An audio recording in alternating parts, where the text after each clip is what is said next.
Hey guys, welcome back to the channel. This is story about what if neglected Naruto wakes up Minato from his grave. Part 1. Before I start, please do support for more amazing content and comments for part 2. Do consider to subscribe my channel and share my video to your friends and check out the description as well. Let's start the video.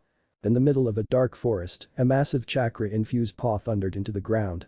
The earth trembled in a 10-kilometer radius. Red tails whipped through the air, throwing immense cyclones tearing through the woods, uprooting even the largest trees from their holdings. Kurama was on the run. Dead shinobi littered the trail of destruction behind him. Having been trapped for nearly 100 years, the Nine Tails' moment of freedom would have been an occasion to celebrate if it weren't so ruined by having his mind and body enslaved to the damnable Uchiha and its thrice-accursed Sharingan. The fox grit its teeth in anger. "I'm gonna wipe out that shitty clan and their shitty eyes." He could sense hundreds of shinobi coming toward him from the direction of Konoha. In fact, the first wave was about to reach him at jutsu distance. They probably wanted to capture and seal him back into the Uzumaki girl's body. Not a chance. For all the fox's overwhelming power and stature, the pursuing shinobi did not falter.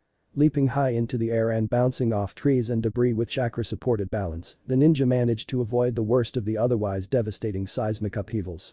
Even the powerful cyclones sent to impede them were simply redirected by exceptional wind jutsu users. It appeared this particular squad was a lot stronger than the others. Must be Anbu. He could sense Kushina's lover from among them. Thoughts of the redhead's sheer anguish and sorrow at the sight of a very dead Namikaze Minato flashed through the fox's mind. Kurama grinned. "Come if you dare," roared the legendary fox. Its voice thundered all the way back into the distant village. Almost all the villagers, civilian and ninja alike, trembled at its power. 8 kilometers from the village, the fourth Hokage and his squad were about to reach the slow-moving Nine Tails. If it weren't for its lumbering size, the ninja would never have been able to outpace this beast of seemingly limitless chakra. As they reached the eye of the massive storm of devastation, the Hokage signaled the squad to stop. For the second time since they'd begun the chase, the fourth turned to his wife, who was being carried on the back of an ox-mask Anbu. "We're about to approach the Nine Tails. At such close proximity, I'm not sure even our best could fend off its offensive prowess. Please, Kushina, turn back." Still weak from childbirth, Kushina shook her head lightly. "I've known the Nine Tails for nearly 20 years now. If anyone can calm its fury and mitigate the damage it could do to the world, it's me. We've already discussed this, Minato. For the safety of our village and all the villages and people of this world, the Nine Tails must be sealed and he must be stopped. The Nine Tails is essential to this process. I am essential to this process. I must go. Besides, I want to stay with you as long as possible for these last moments we have together." Minato looked away. He spoke quietly. "If anything were to happen to you. I know. It can't be helped." The redhead uttered softly. The fourth Hokage suddenly shook his head and turned to the waiting fox with renewed determination. Then he turned to the old third Hokage who was standing with them. "Hiruzen. You know what we are about to do. Make sure that my son is remembered as a hero and not feared and hated for being a Jinchuriki." The god of shinobi nodded. "I shall." Minato bowed his head. "That's all I ask." Turning to his squad, he nodded. "You know what to do." The squad spoke in unison. "Yes, Hokage-sama." Up half a kilometer ahead, the Nine Tails could be seen looking toward the squad's direction. Its powerful ears had managed to pick up the exchange happening before it. With its curiosity piqued, the fox had temporarily stopped its assault to listen to what the fourth Hokage had to say to its former jailer. Within a matter of seconds, the squad stood before the indomitable fox. Kurama's grin was maddening. "You aren't just going to let me go, are you?" "No, we aren't." The fourth replied. "Nine Tails, your power and your malice is too much a danger to the world to be allowed to roam free. We have no choice. Then we are done talking." The fox lashed an immense cord of chakra straight down onto where the squad was standing, creating a massive trench. The earth shook from the heavy blow. Kurama's second blow was deflected by the powerful third Hokage, who had to concentrate an unhealthy large amount of chakra into his staff in order to weather the crushing blow. Suddenly the fox felt a heavy, restraining force hold it down. Gritting its teeth, the Nine Tails lifted a gigantic rod fall across its back. The third Hokage's summon, the fox thought angrily. The monkey leapt to retrieve its shrinking staff and muttered a few words. A mountain bore down on the powerful Biju. "Who do you think I am?" Kurama roared. With a show of power, the fox whipped its tails around in all its glory, crushing the mountain. Bits of rock and dust showered onto the earth, bouncing harmlessly off the fox's pelt. Then, with a flare of chakra that would later be felt in distant villages, the Nine Tails shattered the third Hokage's Genjutsu. Only then did the fox notice that Kushina and the fourth were no longer there. No wonder he didn't sense the repeated Uzumaki earlier. She was never there to begin with. Surrounding him on all sides, the squad that came with the fourth had managed to position themselves around the massive creature while it was under the third genjutsu. They were about to use the most chakra-intensive instance of the Flying Thunder God to transport the fox to the target location specified to them by the Hokage. One of the Anbu, a rabbit-masked girl, said quietly, "For the village." The fox and the squad disappeared with the third Hokage looking on. The rest was up to Minato and Kushina. Although they had all planned for the worst at this final stage, the third Hokage couldn't help but hope that somehow both Minato and Kushina would survive the Nine Tails resealing. Several kilometers behind the Hokage monument, a small infant lay in a swath of blankets. Kushina smiled as she looked down at her son, who lay in the center of the sealing array they had prepared for the occasion. "Naruto. Don't be picky. Eat lots and grow strong. Make sure that you bathe every day and stay warm. Also don't stay up late. You need lots of sleep. And make friends. You don't need a lot of friends. Just a few. Ones you can really trust. I wasn't very good at it, but keep up with your studies and practice your ninjutsu hard. Remember that everyone has strengths and weaknesses. So don't get too depressed if you can't do something well. Respect your teachers and upperclassmen at the academy. Oh, and this is important, it's about the 3 prohibitions for a shinobi. Be extra careful about lending and borrowing money. Put your mission wages into your savings account. No alcohol until you're 20. Too much can ruin your health, so drink in moderation. Another prohibition is women. I'm a woman, so I don't know too much about this, but all you need to remember is that this world is made up of men and women. So it's only natural to take an interest in girls. But just don't get hooked on bad women. Find someone just like me. Speaking of the 3 prohibitions, be wary of Jiraiya-sensei, you know. Naruto, from now on, you're going to face lots of pain and hardship. Be true to yourself, have a dream and have the confidence to make that dream come true."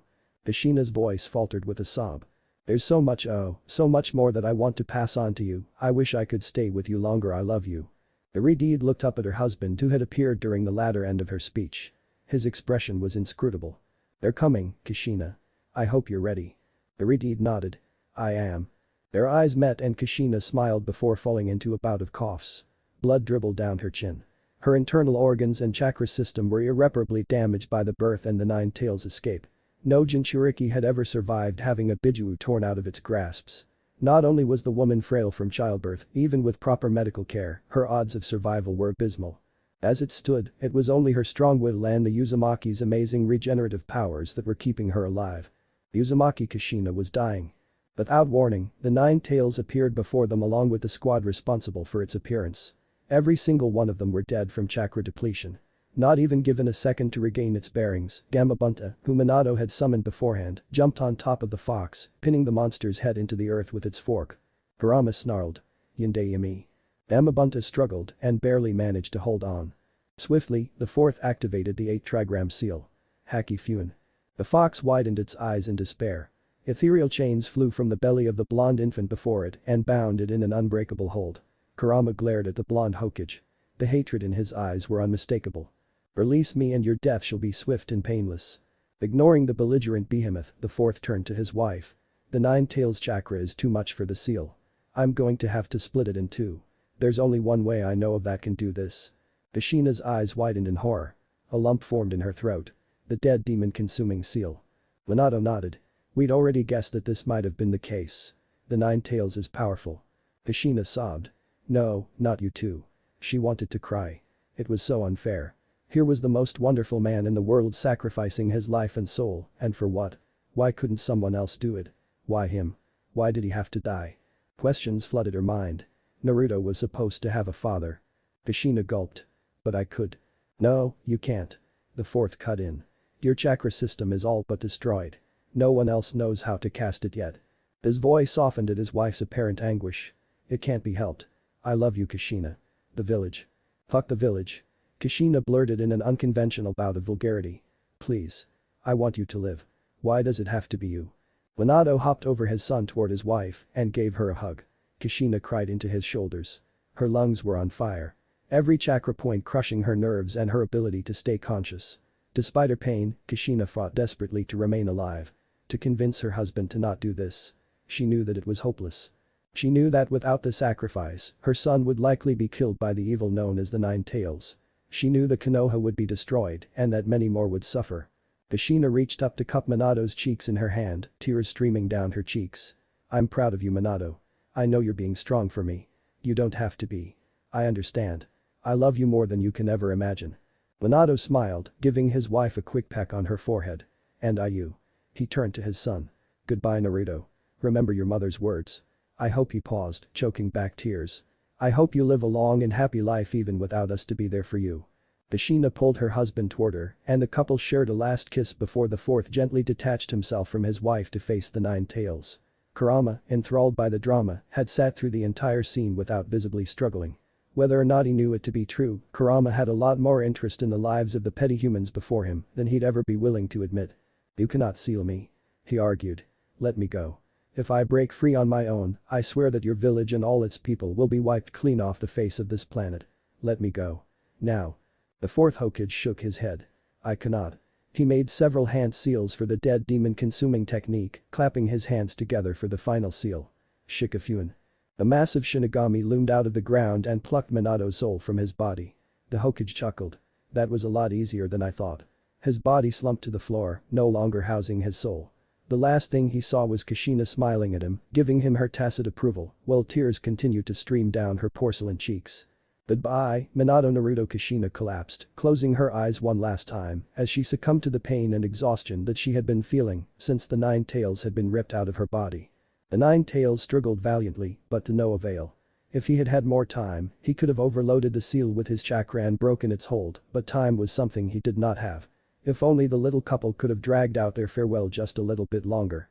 The fox sighed. Being trapped under the power of the 8 trigram seal, it couldn't do anything but watch as the Shinigami tore its chakra in two and sealed it along with the soul of the fourth Hokage. Well shit, muttered the powerful beast. With its power and consciousness cut in two, the Nine Tails could no longer hold the 8 trigram seal at bay. The Bijuu was instantly funneled into the small infant body of baby Naruto. The third arrived with Hada Kakashi and a small squad of Anbu in tow. Quickly analyzing the situation, the former Kage took command. Check to see if any of them are still alive. Secure the boy. His Jinchuriki status and his parentage must be kept hidden. Consider this an S-rank secret until further notice. Seconds later, the team of Anbu returned with a small bundle in their arms. Sandaime Sama reported a pig-masked woman. The third urged her on in trepidation. Go on. The boy lives. The others are dead and the Nine Tails is gone. The third nodded. He had been expecting the worst. Good work. Take the boy to the hospital. Get him under care. Prepare orphanage registrations for him. Leave the bodies to me. Without a word, she raced in the direction of Konoha, with the rest of the Anbu squad following closely behind. Kakashi remained. After several moments, they arrived at the scene. Seeing the bodies of both the fourth and his wife on the floor, he would have fallen into grief if not for his years of shinobi experience and training. Things ended up worse than I thought they would. If only we had more time to plan this out, maybe we could have averted all these casualties. Croaked the third Hokage. Kakashi simply stood next to him, staring in wide-eyed disbelief at the husks of the fourth Hokage and his wife. I failed them. The boy whispered as the rest of the squad left the scene. No, the third stated grimly. There was nothing you could have done. Kakashi clenched his fists angrily. Why am I so weak? The third put a hand on the boy's shoulders. You are not weak. If you had not strove to do your utmost. If it weren't for your will of fire, the outcome would undoubtedly have been much worse. We've managed to avert the worst of the crisis. The village is saved, but at the cost of many lives. All who served this night are heroes, and that includes you. The third paused for a second. We'll have to put these bodies in temporary storage and carry them back. You remember how to do that, don't you? Kakashi nodded. The third continued. I'll take care of Minato. And with that the two set to work. As the third was preparing the seals for the fourth, a sudden thought occurred to him. Minato's body was in perfect condition. He was absolutely certain that the man could be revived if his soul were returned to his body. I'll have to preserve the body somehow. The third gazed apologetically at the young Haddock as he was drawing up Kushina's body scroll. It was best if the boy didn't know of these plans. Knowing him, Kakashi would make releasing Minato's soul his life mission and lose sight of himself. It would be cruel to give him false hope.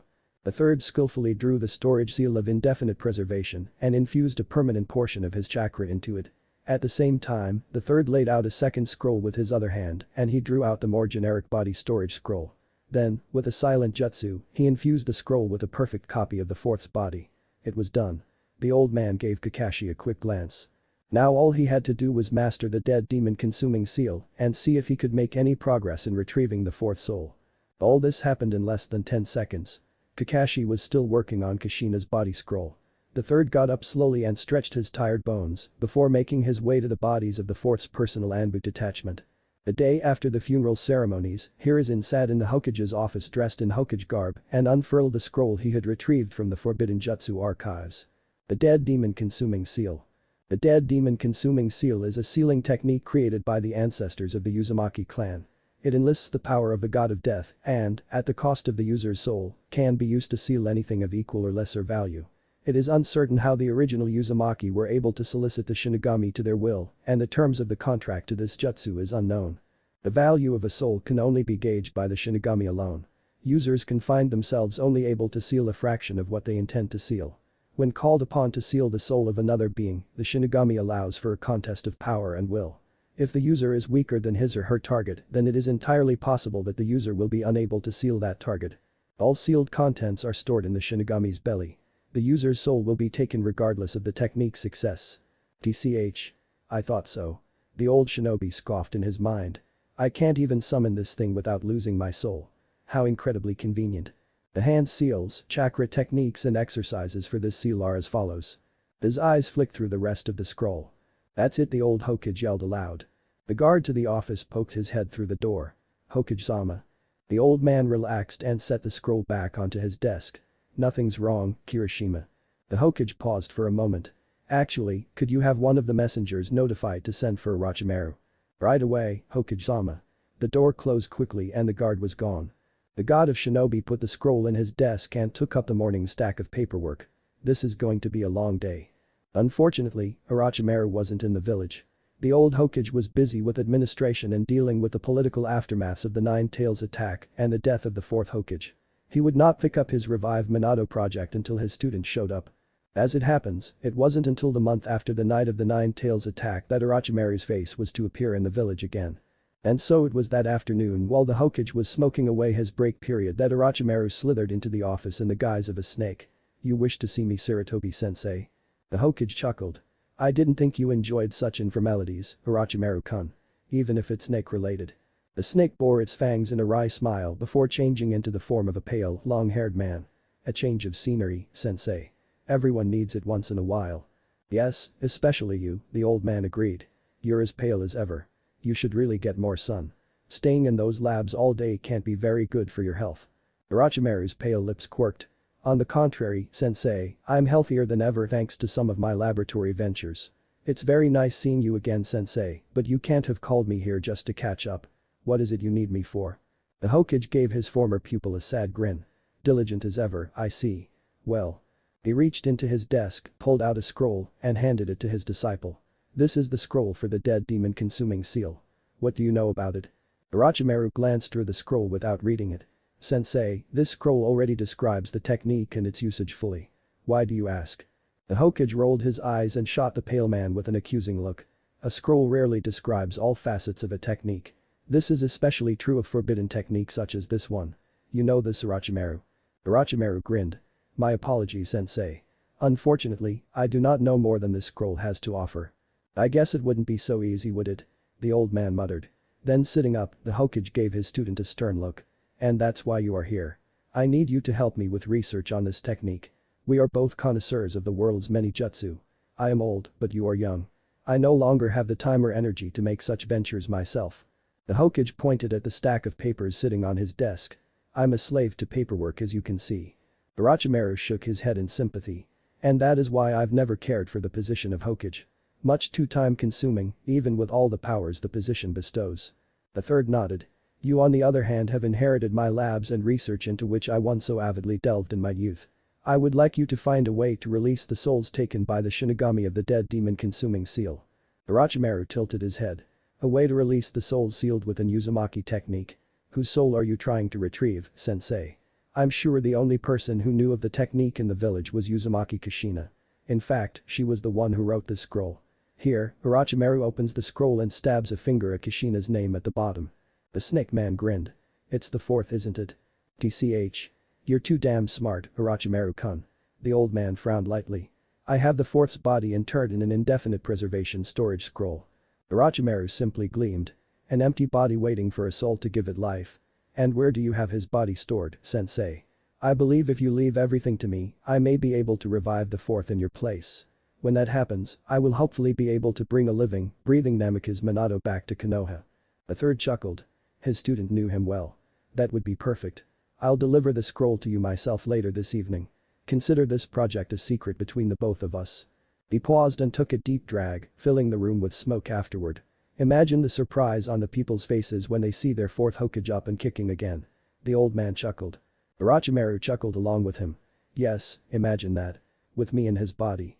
Later that evening, the Snake Sannin could be seen tossing the scroll containing the fourth's body from hand to hand. He hadn't perfected the soul transfer technique yet, but his estimations told him that he'd have it mastered in a short number of years. Orochimaru was a patient man. He could wait. Several months later.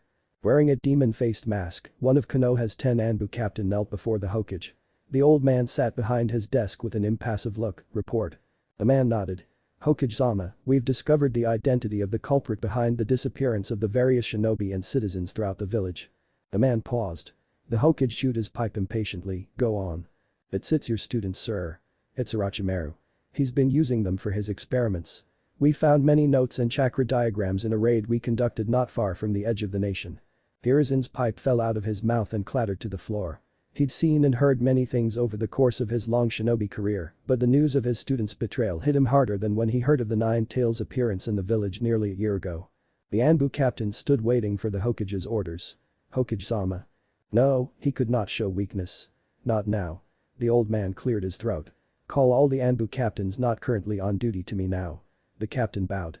In less than 5 minutes, 4 of the 10 captains of Anbu entered the Hokage's office and hailed him simultaneously. Hokage-sama. The third Hokage wasted no time. I am told that you found evidence of Orochimaru's guilt in the investigations to case number 2. Is this correct? 3 of the captains stepped out. Yes, Hokage-sama, we have all relevant documents right here. The Hokage looked through the papers, hoping beyond hope that somehow they were wrong.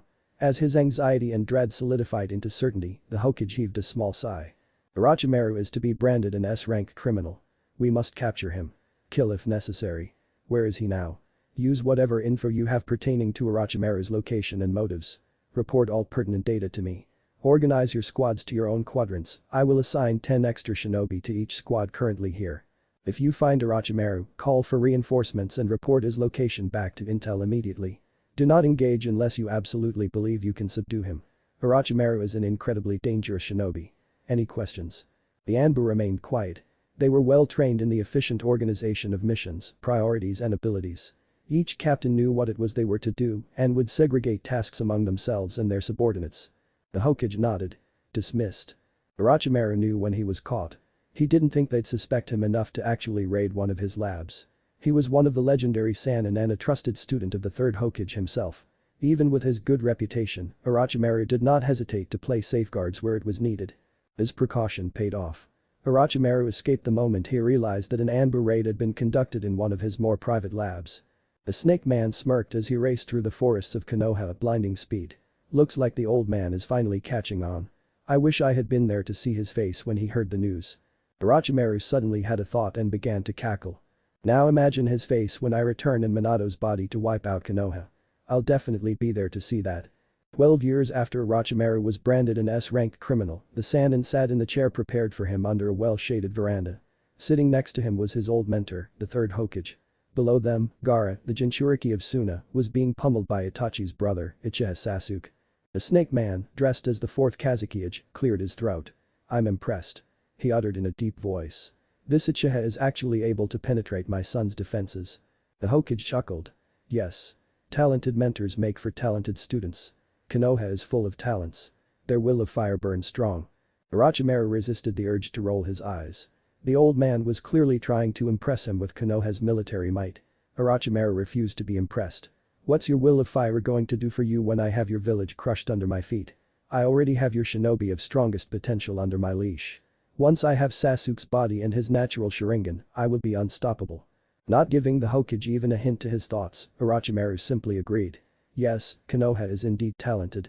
I hope our villages can remain in good relations. The old man chuckled again. Yes. Konoha will ever be an ally of the Sand as long as Suna treats us in kind. The Kazekage simply nodded. He couldn't wait to crush Konoha and glowed in victory to his former superior. How dare the old coot nominate Namikaze Minato over his own student. Below, Gaara had shrouded himself in a sphere of sand. An ice spun high in the air atop the arena. Sasuke was being pushed to his limits and his hold against the cursed seal was weakening. Sasuke was angry and hungering for power. Some of that anger was artificially produced by the seal. The rest was from Sasuke himself. What a piece of work he left behind him after massacring his clan. Thought Orochimaru. Itachi, with his diversity of Sharingan, chakra control, and prowess, would have been the better candidate, but Itachi was too powerful to be taken at this stage. What a pity that I'll have to make do with his third-rate brother. Sasuke charged his last Chidori and simply flew toward his opponent at amazing speeds. The Hokage smirked. Your son put up a valiant fight, but it appears Sasuke has the upper hand. Underneath his face mask, Orochimaru grinned. I wouldn't be so sure about that. In the middle of the arena, Gaara uttered a scream of pain and joy. Yes. I will definitely kill you. You will prove my existence. A massive arm of sand leapt out into the air to crush the gaping Uchiha, who was saved only by the Sharingans alerting him of the intended movement. Leaping back, the supposedly victorious Uchiha stared wide-eyed as Gaara, despite being struck by the Chidori, not only remained conscious and standing, but seemed to be growing stronger and more threatening. In the stands, Kabuto had already activated his wide-area Genjutsu. Except for some of the more experienced or intuitive shinobi, everyone was asleep. Orochimaru threw up his robes in one hand and a kunai straight into the Hokage's head with the other. The Hokage whipped around and the kunai flew back toward the snake man. Orochimaru smiled. Of course the third won't be killed so easily. Why am I not surprised? Around them, the Sound 4, Orochimaru's cursed ninja, erected the Violet Flames barrier. One of the Anbu who was attempting to rush to the Hokage's side hit the barrier and was burnt to ashes. Outside the barrier, near the village border, a giant three-headed snake broke through Konoha's massive city walls. Below, Gaara, the Jinchuriki of the one-tailed Biju, had collapsed mid-transformation and was being evacuated by his siblings. Orochimaru. The Hokage seethed. What did you do with Minato's body? What? Orochimaru blinked. After all this time, that's what you want to talk about. Not what were you doing all these years, Orochimaru? Or what is the purpose of the cursed seal, Orochimaru? Or why did you betray the village, Orochimaru? Really, sensei? Minato of all things. I'm disgusted. Orochimaru dug his fingers underneath the folds of his eyelids and lifted the skin off his face. The third's eyes widened in surprise. Snake-like eyes stared back at him from the face of the fourth Hokage. Minato. Why? Why are you doing this? Minato's face cracked into a smug smile. Sarutobi-sensei. I knew you'd gone old but this. It seems you've really lost your touch. It's me. It's Orochimaru. The old man's mouth gaped. His mind instantly registering what Orochimaru had done. Anger, regret, sorrow, and despair writ themselves on the old Hokage's face. The fourth's voice floated across the rooftop. I've got to say, sensei, coming here in Minato's body was completely worth the trouble. You should see your face. To think I'd see the face of Sarutobi Hiruzen, god of shinobi, looking so pitiful. Orochimaru cackled. Outside the barrier, one of the Anbu spectators voiced a similar shock at what they saw before them. That's the fourth. What the hell? That's the fourth. Orochimaru cackled louder before a stream of flames struck him with full force. Disappearing into the fire, the snake man gave a terrible scream of agony. The Hokage closed his eyes and muttered an apology. Minato, he grit his teeth, I should have just let you rest. To have Orochimaru defile your body like this, I am truly sorry. For the first time in years, the old shinobi cried, allowing tears to form in his eyes and flow down his weathered cheeks. Looks like taking the fourth's body is paying dividends. How nice of you to have sacrificed so much chakra to preserve this body for me. Orochimaru rose from the ashes from where he stood before the flames had disrupted his gloating. He was still wearing Minato's face. If you must know, Sasuke is going to be my next body. After I take Sasuke, I'm going to dump the body of your precious Minato into some ditch in the middle of nowhere after I've dissected it into a million pieces. Orochimaru laughed some more. He loved this. He loved speaking in the fourth's voice. He loved the looks of horror and despair his old mentor was giving him. Minato calmed his hysteria. This has been so very entertaining, Sarutobi-sensei, and the fun is only just beginning. Orochimaru began the impure world resurrection of the first and second Hokage, but found that he could no longer move. The third stood before him with his palms clasped together. No. Orochimaru screamed internally. He knew what was happening. The old bastard is using the dead demon-consuming seal to seal away my soul. Minato's face sneered in an ugly grimace. Sarutobi. You've gone too far. But the stubborn will, Orochimaru fought the third's hold over his soul. After all I've done to achieve immortality, I can't lose it here. Not like this. The third grit his teeth. I must atone for what I've done to Minato's body. Orochimaru's soul must be removed. For the sake of the fourth, for the sake of the village and its people, for the sake of my family. His hands squeezed together even tighter, the Hokage unclenched his teeth and roared in a show of extreme effort. Orochimaru grunted. If things kept up like this, he was going to lose his soul. The Sannin became desperate. No, sensei, please. You do not want to do this.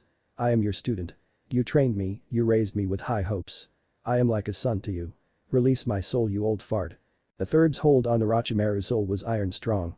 Even the Sannin's stubborn will could not overcome it. But the final gasp, Orochimaru's soul was finally torn from his body. As the old man was losing his consciousness, he silently voiced his last thoughts. Shinigami. If the value of my soul is sufficient after this exchange, return Minato's soul to his body. With that, he collapsed. Sarutobi Hiruzen was dead. Across from him, Minato's body crumbled. The Sound Four looked on in horror. Orochimaru was not supposed to lose. Heiai was first to speak. Let's get the fuck out of here. The others nodded. With practice timing, the four ninja released the Violet Flames barrier and ran off. The Anbu captain waiting outside wasted no time in reacting to the situation. Don't let them escape, capture them. The other Anbu wordlessly leapt away to pursue the escaping Sound Ninja. Down below, the Suna invaders had been subdued. Not too far away, the three-headed snake had been crushed by the toad sage, Jiraiya. Nearly 6 kilometers out from the village, Gaara lay in a heap of blood and tears as his forehead was dealt a heavy blow by Naruto's thick skull. Orochimaru was dead. Suna had surrendered. Konoha had survived the invasion. On the rooftop where the battle between Orochimaru and the third Hokage had occurred, the remaining Anbu captain who had been watching the entire exchange outside the barrier was now kneeling next to the old Hokage's body. Tears fell hidden behind her tiger mask. You were a wonderful shinobi who fought for his people, a shinobi who loved his village with all his heart. Your sacrifice will be remembered. We shall carry on your will of fire, Sarutobi Hiruzen. Many other shinobi who had also gathered around the body of the third when the barrier fell nodded in agreement. More than a few were openly weeping. Among them, Kakashi stood with his eyes closed in silent respect to one of the greatest human beings that Konoha had ever produced. Suddenly, one of the censor nin broke the crowd's reverie as he noticed the presence emanating from the spot where Orochimaru had fallen. The enemy, he's still alive. Kakashi's shinobi reflexes went on high alert. The enemy is still alive. The former Anbu assassin flashed across the rooftop with kunai in hand. As he was about to plunge the weapon into the head of the unconscious man, he stopped. His eye widened in disbelief.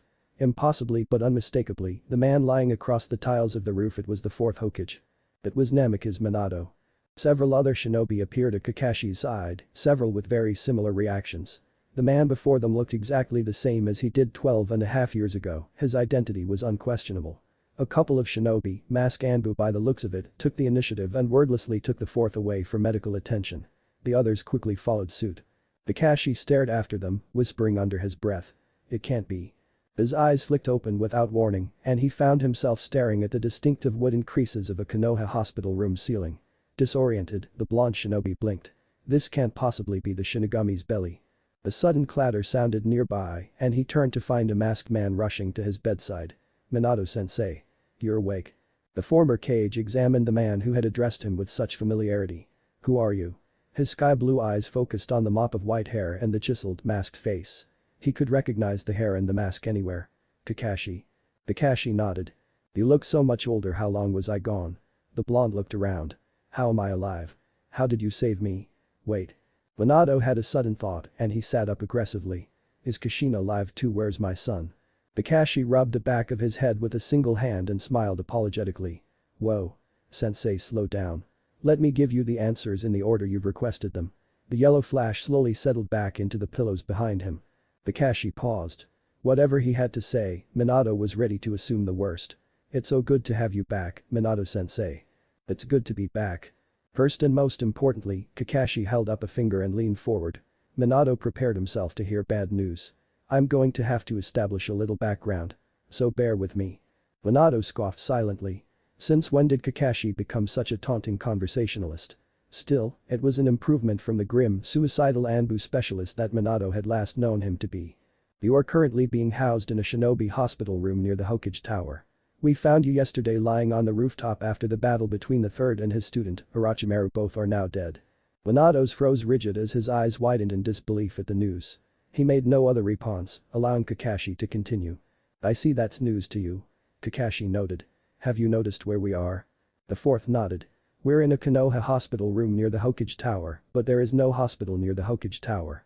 Either you've built a hospital while I've been away or I'm in the torture and interrogation building. Did I get that right? With perfect accuracy. You get 100 points. Kakashi smiled. You may not have noticed, but you are currently confined under maximum security. There's a seal on your chakra to prevent any funny business, and you won't be able to get 5 feet past this bed. Minato sighed. And you're about to tell me why. Kakashi nodded. Basically, we don't know how you are alive right now. We believe your body may have been possessed by Orochimaru since your death. In fact, we have several witnesses corroborating the story of Orochimaru having fought the third in your body. Minato shivered. Orochimaru, that slimy snake man, and his body gross. If Kakashi noticed the fourth's reaction, he didn't show it, choosing instead to continue his dialogue. While many wanted to see you revived, others were afraid that we'd be reviving Orochimaru instead. That's why you're here. At this, Kakashi lifted his headband to look straight into the fourth's eyes with his Sharingan eye. Are you Namikaze Minato? I am. Minato replied. Kakashi dropped his headband over his Sharingan. I never doubted for a moment. I'm glad I have your confidence. The blonde shinobi gave his student a dazzling smile. How's my son? Kakashi let his spirits relax as he relished the change in topic. Alive and well. He looks up to you and is growing to be a powerful shinobi. He's recently been apprenticed to Jiraiya and has been making amazing progress. I believe he's even learned to summon Gamabunta. Minato's eyes widened with a mixture of shock and pride. And Kushina? How is she? Kakashi's face fell and a pang shot into Minato's heart. Kakashi, is she? Kakashi nodded silently. We thought the both of you died together. We have you buried next to each other, but I guess whatever we have buried next to your wife must have been a replacement of some sort. We checked. Your grave has been untouched since the burial. Minato gulped but held his composure. He'd have his meltdown later, but now wasn't the time. Is there anything else I need to know? A few stray tears betrayed him as they slid down his cheeks. Since he hadn't technically seen his wife die, Minato had held on to an unreasonable hope that she might have survived their ordeal. The finality of his student's words painfully crushed that hope and cast it into hellish oblivion. Yes, said Kakashi. We are currently in the year 115. It's almost exactly 12.5 years since you were last known to be alive. Also, your son doesn't know who his real parents are and was raised in an orphanage since birth. He doesn't know that you're his dad.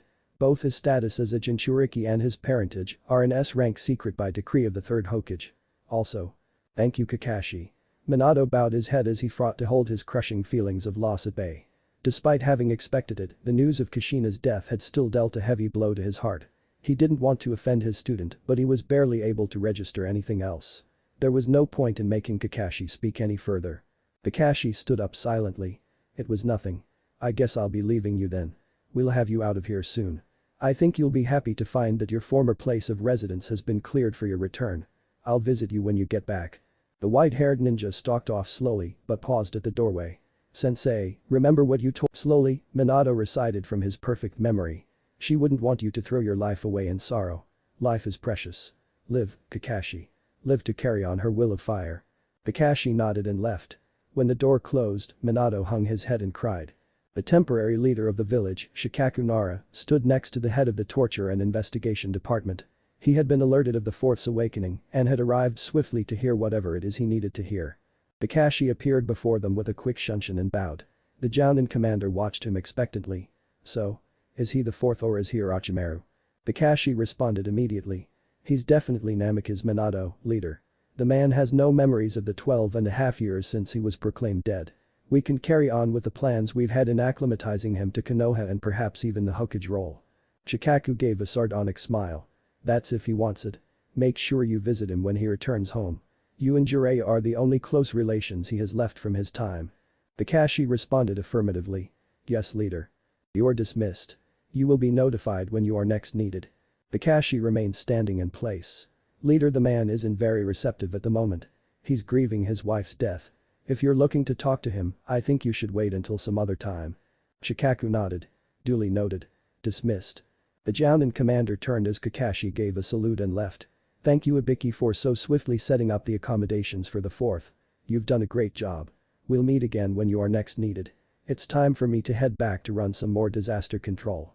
Shikaku began to turn away but stopped. You know what? Why don't we get some drinks later? Shikaku Ibiki considered the proposal. Sure. Let's go to that bar near Jounin headquarters. Why don't we invite some of the others too? We'll drink you to the ground and good luck with the paperwork. Shikaku scowled, tch. Being the Hokage sucks. Ibiki laughed as the Jounin commander left the T&I department. It would take the T&I specialist several hours to remove the chakra seals and barriers that had been put on and around him. They'd spent that time bringing him up to date to all the key events that have occurred in the village during his absence. Orochimaru had been branded an S-rank missing nin after being found guilty for kidnapping and experimenting on tens of civilians and shinobi from the village. It was only in recent months that the man had made his reappearance in the village of Konoha, which culminated in his death by the hands of the late third Hokage. Before the invasion, the Snake Sannin had also been found to have joined the ranks of an organization known as the Akatsuki, which was being headed by an increasing number of S-ranked missing nin. The names of these S-ranked members were then listed along with a number of crimes they were known to have committed. Some of the names were completely new to the man who had been gone for 12.5 years. Pain. Zetsu. Dodara. Others were more familiar. Hoshigaki Kisame, the most powerful of the 7 ninja swordsmen of the mist Uchiha Itachi. Uchiha Itachi, the image of a small boy burbling happily in the arms of Kushina's friend, Uchiha Mikoto, instantly crossed Minato's mind. Apparently, Itachi had murdered every single member of his clan, with the exception of his brother, Uchiha Sasuke, before leaving the village as a missing nin. The Uchiha were the most powerful clan in the village. This Itachi must be a terrifying and exceptional shinobi. Minato noted quietly. The woman who was speaking nodded and cleared her throat. She was handed a cup of water which she drank from gratefully. Kushina's going to be miserable when she hears about Mikoto. Thought Minato before he caught his error. Kushina wouldn't be hearing about Mikoto because Kushina was dead. The woman handed her attendant the empty cup and began to talk about the Konoha's political relations with the various hidden villages. Minato appeared to be listening intently, but inside, he felt listless and torn. A familiar smell of tea wafted in the evening air. As the former Cage opened the door to his old apartment room, he saw the ghost of a familiar redhead. She was humming a small tune as she moved through the kitchen with her back turned to him. Minato blinked and the image was gone. In her place stood a tall, white-haired man with long green sleeves poking out of a light red vest. The man turned around and smiled in greeting. "Yo, Minato. The tea's just about done. I'll be right with you. Sit." The blonde shinobi remained where he stood, his hand still holding the door open. "Jiraiya-sensei." His mentor gave him a lopsided smile. The wart on the right side of his nose was as persistent as ever. Who else? Minato didn't move. The years had apparently treated the Toad Sage extremely well. He hasn't changed at all. Said Toad Sage turned back around to pour some tea into a cup. "How long do you plan to stand at that door?" he asked in a conversational tone as he sent the tea flying almost vertically up into another cup and back down without losing a single drop. He repeated the process several times with incredible dexterity. Minato pulled up a chair and sat. The scene was so familiar that he almost expected to see his wife waltz into the kitchen to try to sabotage his teacher's performance while chiding him in a playful voice. "Jiraiya-sensei, you show off." Minato's heart twisted painfully as his mentor's voice sounded in a commanding tone. "Here, drink this." Jiraiya whipped around and spun a cup full of tea through the air. The fourth caught the cup between his thumb and 2 fingers and set it down slowly. Jiraiya strolled out of the kitchen with another cup full of tea in one hand and the entire kettle in another. He inched back a chair and sat down across from his long-lost student. "I cleaned up the apartment for you. I've also arranged it so that this place would feel more like it used to. You'd be surprised what the last tenant did to your kitchen." The sage smiled broadly and Minato lifted the cup to take a sip. "How is it?" "Sweet." He took another sip. "Bitter. Just like I remember." Jiraiya emptied his cup with one swig before pouring himself some more. "How are you feeling?" "I feel like my heart's been torn to pieces. I wish Kushina were here." "As do I," said the sage earnestly, "but she's not and we're just going to have to deal with it." Minato gulped, his voice beginning to waver. "To me, it's only been a couple days. I wasn't exactly conscious the last decade, you know. I remember her sitting where you're sitting right now. I'm seeing her ghost wherever I look. When I came in, I saw her in the kitchen humming her usual tune. It's only been a couple weeks since you were here when we told you about Naruto's name. I feel as if she'd walk in any moment." "Minato." Jiraiya cut into his student's tirade. The blonde choked back a sob. "How did Tsunade deal with it?" The hand fell on his shoulders. "Minato, Tsunade was inconsolable after the death of Dan and Nawaki. She's spending the rest of her days as a drunkard and drinks to forget her sorrow." Jiraiya dropped his hand and spoke in a serious tone. "Tsunade still hasn't returned to the village. Last I heard, she's taken to gambling across the land and has been striking up debt everywhere she goes. Tsunade gambles to lose." Jiraiya shook his head. "I know what she's trying to do. That woman is using the losses she's racked up to mask the loss that she feels in her heart." It's clearly not working. She's been at it for nearly 20 years now. The student's face fell. She's still alive, isn't she? At this, Jiraiya cracked his palm across the fourth's face.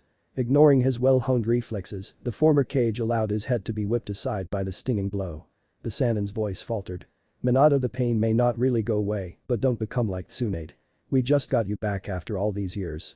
You know, I didn't think I'd see you sitting here talking to me like this ever again. The blonde shinobi looked down apologetically. Suddenly, Minato felt a mixture of affection and gratitude. He was grateful that Jiraiya had come over to set up his apartment for him. Grateful that the man was sitting here in front of him, talking to him and making him tea. Grateful that he cared. Thank you, Jiraiya-sensei. The fourth said quietly. The Toad Sage smiled. You still have a son, you know. I know. But the way you've been sulking, I was almost convinced that you'd forgotten. Jiraiya shook his head. When are you planning on visiting him? Tomorrow if possible. Minato finished the rest of his tea and Jiraiya poured him some more. Tell me about him. How's Naruto doing? When it came to his son, the subject seemed to stretch on endlessly. Naruto was an incredibly outgoing boy with mischievous tendencies and a distinct sense of humor. Apparently, he had taken to calling the legendary Toad Sage Iro Sennin. With good reason, Minato thought. The two talked late into the evening and were only interrupted by the appearance of one Hada Kakashi, who came in with dinner in one hand and a large bottle of expensive-looking sake in another. Jiraiya fixed his fellow white-haired shinobi with a deadpan glare. You're late. It's almost midnight.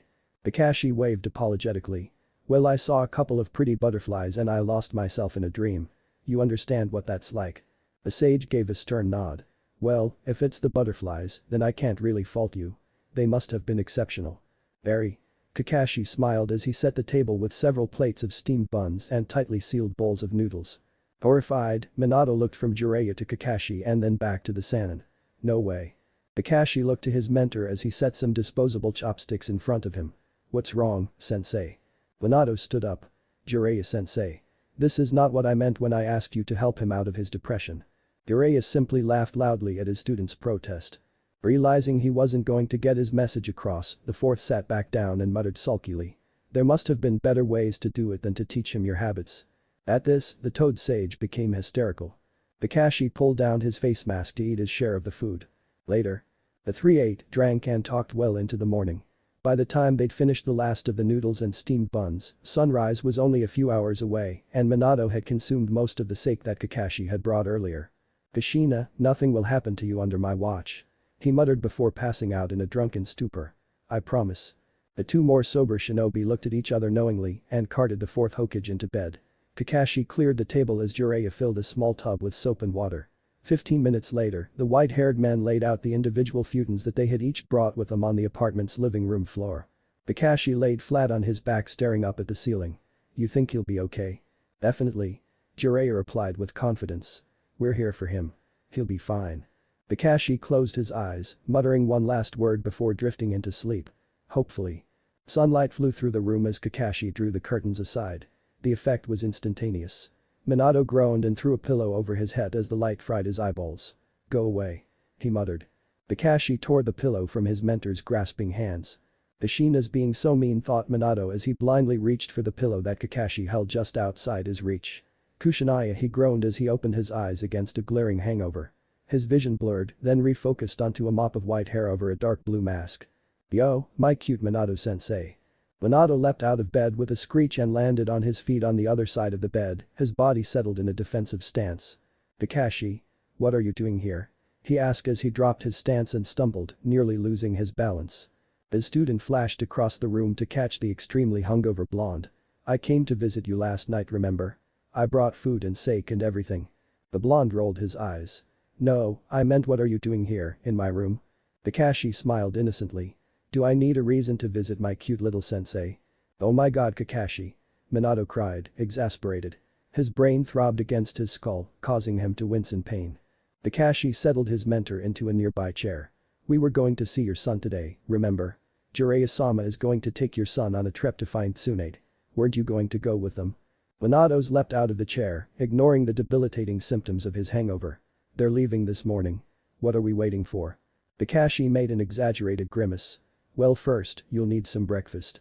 Second, you're going to do something about your horrible breath. Third, you're going to pack and make yourself presentable. But what if? You still have a few hours before they meet and head out. Don't worry about it. Remember. Main entrance. 10 o'clock. Minato nodded as Kakashi opened the bedroom window. The masked shinobi gave his mentor one last look. There are some hard-boiled eggs on the kitchen table and heated tea on the stove. You'll find something for your hangover in the bathroom cabinet. Kakashi put a foot to the window ledge. See you later. He leapt out into the streets and was gone before Minato could respond. The blonde felt ashamed with himself as he stumbled into the bathroom and turned on the water for a cold shower. Kushina would be so disappointed with me. The former Hokage laughed mirthlessly after realizing that he'd stepped into the shower, still wearing the hospital-issued clothes he'd had on since they'd found him. The water soaked into his shirt. He peeled the pieces of cloth off his well-preserved body and half expected Kushina to walk in and join him. The playful, sing-song chime of her voice sounded through his memories. "Minato, I'm coming in." An image of his wife dancing through the doorway wrapped in a small towel flared through his mind. Hinges of arousal burned at his core before it was consumed by overwhelming grief. What a mess I've become. Jiraiya swallowed the hard-boiled egg he nipped for breakfast and gulped down the rest of the tea from his bottle. I've definitely had better. He thought with a gaping yawn. It was a little after dawn and he'd only had about 3 hours of sleep. Oh well, it's the life of a ninja. I'll just have to deal with it. He mused blandly. Jiraiya reached up and snapped a small branch from the tree he was sitting in and whittled it down with a bit of wind manipulation. The toad sage then began picking his teeth as he scanned the streets for women to ogle. Jiraiya frowned. He only managed to spy an old lady taking an early morning walk. Her bosom hung perilously near her waist and it was clear that she was at least 30 years older than he was. He ogled her anyway. I've definitely seen better. It was at this moment that Kakashi chose to fly out of his student's bedroom window and land on the branch next to him. Jiraiya stood up. Well, that was quick, let's go. Kakashi nodded and the two flew across the roofs of Konoha toward the village's council room. They landed in front of the administration's complex and began to make their way to the registration desk. "You think you can convince them to choose her?" Kakashi asked. "They'll listen to me," the sage said with confidence. The attendant at the desk saluted as they approached. "Jiraiya-sama. We have you registered. Please go ahead. It's the main council room which is on the top floor." "I know," Jiraiya said as he made his way toward the stairs. "Of course, excuse me." The attendant replied apologetically before turning to face the white-haired jounin before him. "Kakashi, you're late." "So was Jiraiya and we were only late by a couple minutes." Kakashi smiled. "Well, you know how it is." The attendant rolled his eyes and pointed toward the stairway. "Up ahead please." The jounin nodded and disappeared with a swirl of leaves and a shunshin after signing the register. For what felt like the 100th time since he's taken the job, the attendant scowled as he stared at the pile of leaves littering the ground. "Damn it. I swear he does that just to piss me off." The man left his desk to get a broom. Around the council room table sat Konoha's most prominent political and military figures. Sitting at the head of the table were the only two members of the Konoha Council, Homura Midokado and Kaharu Utatane. They were the ones who would have the final say in who was to become the next Hokage. Sitting on their left and right were Shikaku and Jiraiya respectively. Behind them stood several Anbu figures wearing their customary masks. Further down the table, Danzo sat with his eyes closed. He was the only other person in the room who had the privilege of Anbu protection. Kakashi scoffed silently as he completed his scan of the room. "I know for a fact that those two aren't Anbu." Having been a part of Anbu, the former specialist knew that no two Anbu ever wore the same mask in each other's presence. Clearly, Danzo still fielded private soldiers, but despite the original decree for Danzo to dispel his root operatives, the council had turned something of a blind eye to the man's disobedience. Before he could muse further, Kaharu cleared her throat loudly. "Thank you, Kakashi, for being less late than usual," she said pointedly. "Now then, with the addition of Hada Kakashi, we may now begin the meeting." Kaharu finished her speech and looked to Homura, who cleared his throat and began his part. "All of you know why we are gathered here. The late third Hokage has passed away defending the village to the very end. He was an exceptional shinobi of Konoha and his passing will be greatly grieved. His will of fire lives on in all of us. We cannot linger forever in our grief. The village needs an Hokage. It needs someone to lead its people and help to create and maintain a peaceful, lasting Konoha." Homura paused to give everyone a hard look. "Here we have gathered some of our most exceptional shinobi, and I know some of you have serious aspirations to take the seat." At this, both council members looked pointedly at Danzo who sat very still in place.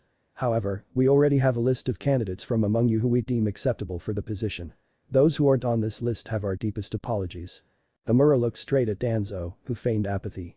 The only trace of his discontent was the tightening of his knuckles over the table. Kaharu picked up where Homura left off. "We actually only have 3 people on our list. If none will take the position, then we will see about other candidates pending suggestions. She turned her eyes to the man sitting next to her. Shikaku Nara, you've shown yourself to be an able commander and an inspirational leader. Orochimaru's invasion and Suna's betrayal left our village in a desolate state. You've made major contributions to dealing with the aftermaths of these events. In addition to your years as an incredibly efficient and hard-working Jounin commander, we can think of no better person to take up the mantle of Hokage. Danzo nodded his head while several other voices of agreement rung from the crowd. Shikaku sighed and looked around seriously at his fellow villagers. Honestly, I do not want the position. I am not ready for it, nor will I ever be. These last few days have showed me that I neither have the drive nor the patience to be the Hokage. I believe that I'm better suited to doing what I enjoy doing best, and that is to strategize and establish the tactical missions and positions of our various military ventures as the Jounin commander. Someone else will have to take the spot. The hair fixed the scarred man with a placid stare. That is quite disappointing, but I see you've made up your mind. The Jounin commander nodded. Very well, the old woman sighed. Homura, you do the honors. The other member of the council cleared his throat. Jiraiya of the Sannin. You are our next preferred candidate. As a long-standing shinobi of Konoha, you've been incredibly loyal to the village. You also hold a long list of achievements under your name. You were a major figure in the Third Shinobi War and have proven yourself a powerful shinobi. You were teacher to the Fourth Hokage, and your students have grown to become exceptional shinobi in their own rights. At this, the Tiger Mask Anbu nodded in agreement as Homura continued speaking. You're a born leader, a guide to those in need. The result of your guidance has always been exceptional. You are well versed in the politics of our village and can become Hokage with ease. The Toad Sage chuckled lightly and rubbed the back of his head. You're making me sound better than I really am with the way you're laying it on, Homura. He dropped his hands and shook his head. I do not believe I am suited to becoming Hokage and am definitely more efficient out in the field than in the office. I believe, however, that the other Sannin, Tsunade, is much more suited to the task than I am. As granddaughter of the first Hokage, her war credentials are the same as mine. She is a powerful shinobi in her own right and is responsible for many medical advances. As former head of our village's medical program, she's shown herself an extremely capable leader who is well loved for both her heritage and the countless lives that have been saved under her influence. Jiraiya gave the two council members a look of confidence. She would make a better Hokage than I. The hare looked to her fellow council member, who gave her an approving nod. Well, we did consider her briefly, but the problem is, we do not know where she is. She is not in the village and hasn't been for many years. If she can somehow be found, then we'd consider her for the position. The Toad Sage nodded sagely. And who is this third candidate that you're considering? That would be our recently recovered fourth Hokage, Namikaze Minato. Obligatory transitional intermission. The council room filled with chatter.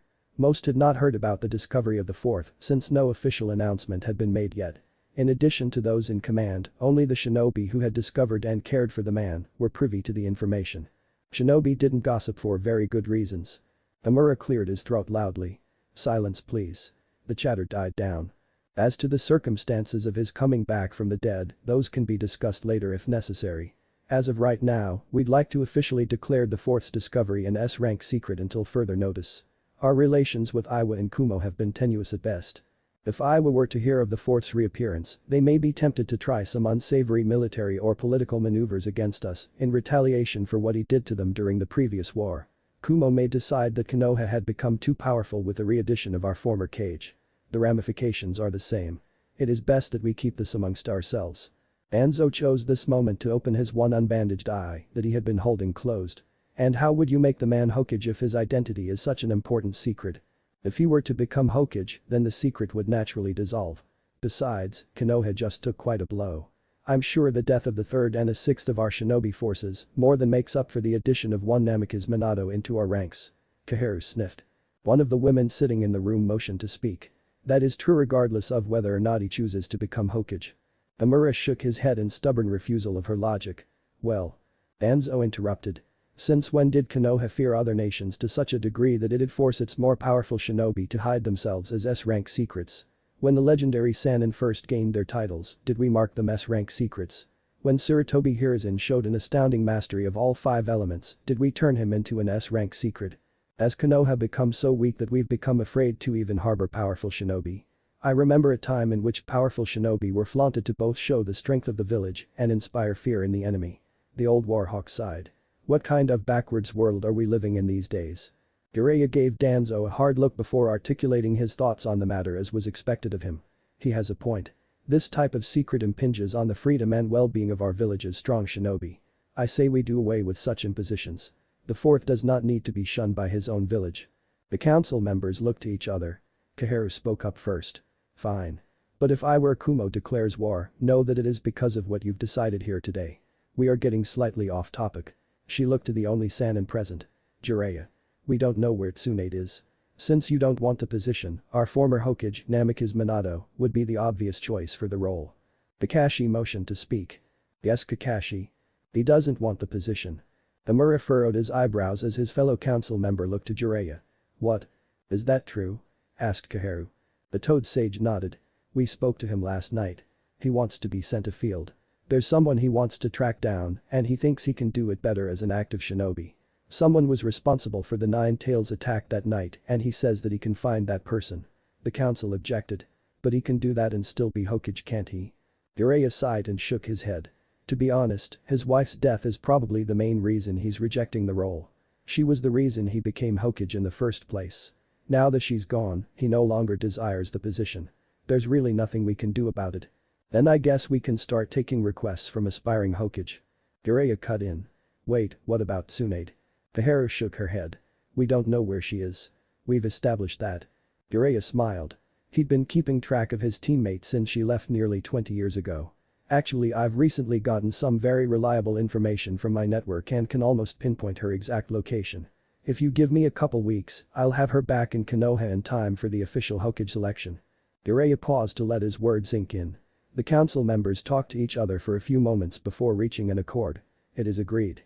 If you can bring Senju Tsunade back to Konoha in time for the official selection, we will give her the position. The Toad Sage grinned. I'd also like to take one Uzumaki Naruto with me. Uzumaki Naruto? Homura looked to Kaharu who shrugged.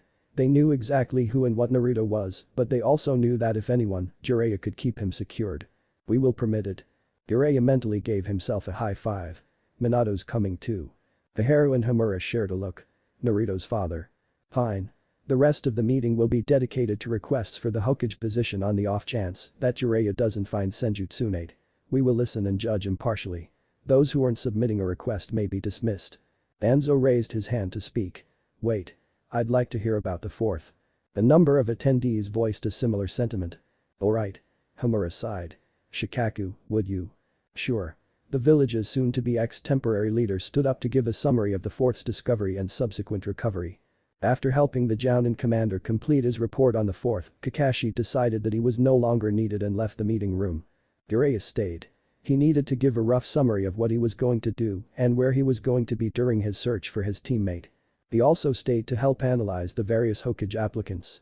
Jiraiya wasn't foolish enough to believe that Tsunade would simply agree to return to Konoha with him, even if it's to become Hokage in place of their late mentor.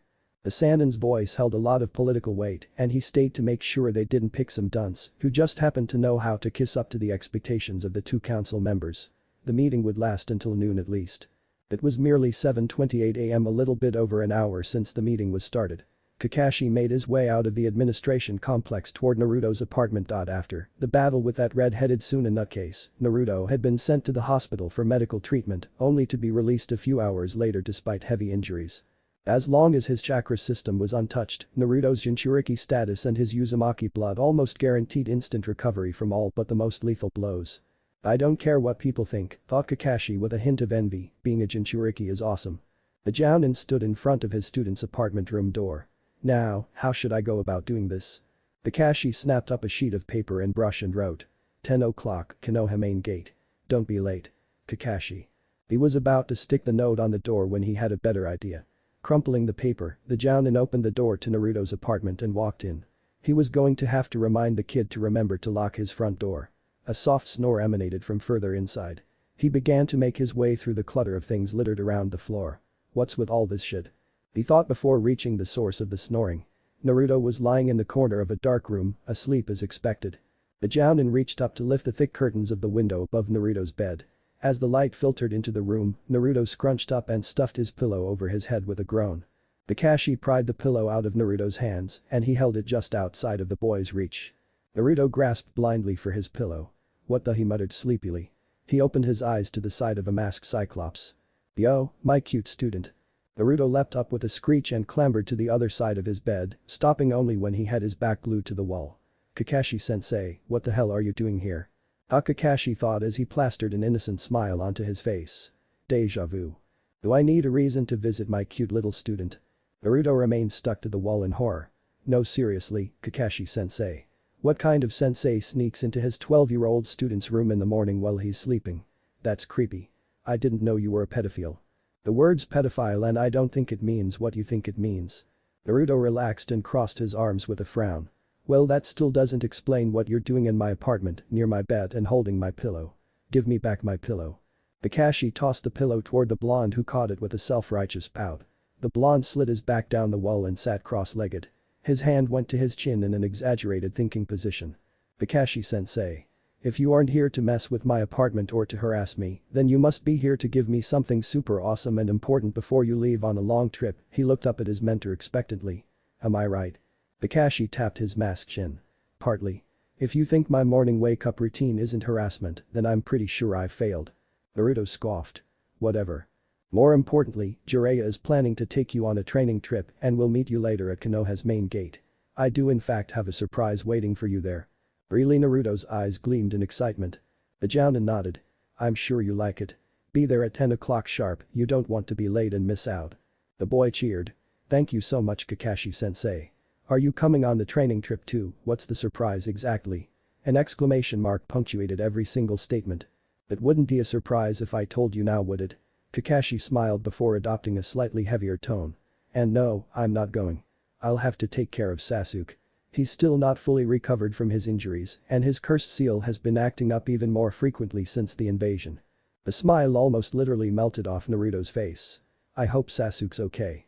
I wish he'd stop pushing everyone away. The blonde's face drooped. Sometimes I think he forgets that he has people who really care about him. Kakashi sighed. We'll get to him eventually. Yeah. Naruto beamed at Kakashi's words.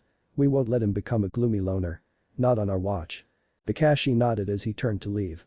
Not on our watch. I'll see you later. Naruto called to his mentor. Hey, sensei. What is it? Are you going to visit Sasuke now? Can I go with you? Kakashi thought for a moment then nodded. Sure. They're still fixing him up, but he should be out in a couple days. We'll have to go now if you want to see him before the trip. Naruto jumped up. Okay. Give me 5 minutes and I'll be right out. You better wait for me. Kakashi watched the blonde fly around the apartment in practiced ease. With a shake of his head, the former Anbu specialist slowly made his way back out of the cluttered apartment room. Uchiha Sasuke was bandaged in several casts. He lay on a bed in a Konoha hospital room feeling exasperated and bored. I need to train. He thought. I need to get stronger. How could he ever beat Itachi lying winded in a hospital bed? These and other thoughts plagued his mind as he once again thought back to the fight between Naruto and Gaara. Since when did Naruto become so strong? Since when was he contracted to such powerful summons? Not only that, but Naruto's ability to fight and think on the fly was something that Sasuke recognized to be a distinct advantage that the blonde had over him. The raven-haired genin began to scorn himself. All I did was use the Chidori and rely on my Sharingan to cover everything else. There was also no point in denying the fact that Naruto had massively superior chakra reserves. Sasuke knew from personal experience that the scale at which Naruto used a Kage Bunshin wasn't something that could simply be copied. It was at this point that Sasuke made his ultimatum. He could feel instinctively that the cursed seal could be used to make him a lot more powerful. He'd heard that the 4 ninja that Orochimaru brought with him were not only able to hold back entire squads of Anbu while their master fought the Hokage, they were also able to individually hold off and evade Anbu pursuit. Sasuke decided that he would seek out this power and return to face Naruto in single combat. If I win, I'm leaving the village to find these other curse-sealed shinobi and see what they can teach me. If I lose, then maybe Naruto's right. Maybe strength does lie in hard work, friendship, trust and connections. Sasuke smirked. Yeah, right. The nurse who had been caring for him came around to update him on his physical condition before leaving for the night. All your internal hemorrhages have been pretty much fixed. Your bones will be regrown by tomorrow. You were lucky that they were clean fractures, otherwise, you'd be in here for a few extra days. Sasuke sighed. Yeah, that's what you told me when I first came in. The nurse gave him a look. Did I? Well, I must have completely forgotten. Have a good night then, Sasuke-kun. With that the nurse turned her heels and left. Sasuke closed his eyes and fell asleep just as the night shift began. The next morning, he was jarred awake by the sound of the most annoying voice in the world. Sasuke. Are you awake? Are you okay? Sasuke winced. Naruto was loud. Yeah, I'm awake, no thanks to you, dope. Naruto sighed with exaggerated relief. Were you? For a moment there, I thought you were dead or something. If I was dead, dope, they wouldn't be treating me in a hospital. Sasuke looked up and saw Kakashi standing further back. TCH. Things are going to be more troublesome with him being here. Naruto laughed and rubbed the back of his head. Well, I'm just glad you're alright. We've been worried about you. Sakura would be here if she weren't also being treated. Sasuke's eyes widened. Sakura's here. Naruto nodded. Yeah, she's on the floor below this one in room 3A. She's still asleep so we didn't bother her. Sasuke gave his teammate a deadpan glare. Yeah, well, I was asleep and you just came barging right in. Naruto shook his head in apology. Sorry about that. It's just that. I'm going on a training trip and I heard I'd have to leave before you're being let out, so I asked Kakashi to bring me here to see you before I go. Sasuke shifted his glare to Kakashi, who was staring down into that orange book he always had with him. Naruto took a breath. Maybe I should go wake up Sakura too, but Sakura's a girl and well, Naruto paused for a lack of words. You know. Sasuke looked horrified. Naruto shy, haven't you asked her out like 100 times? Is the world ending or something? Waking her up is different. There's something called chivalry when you treat a girl you know. Sasuke huffed, amused. And since when did Uzumaki Naruto know anything about chivalry? Naruto pouted. Hey. Team. I'll make you eat those words. I know lots about chivalry. For example, I don't just go and wake up girls from their sleep. Sasuke's lips twitched as he fought the smile that was threatening to escape. You're an idiot.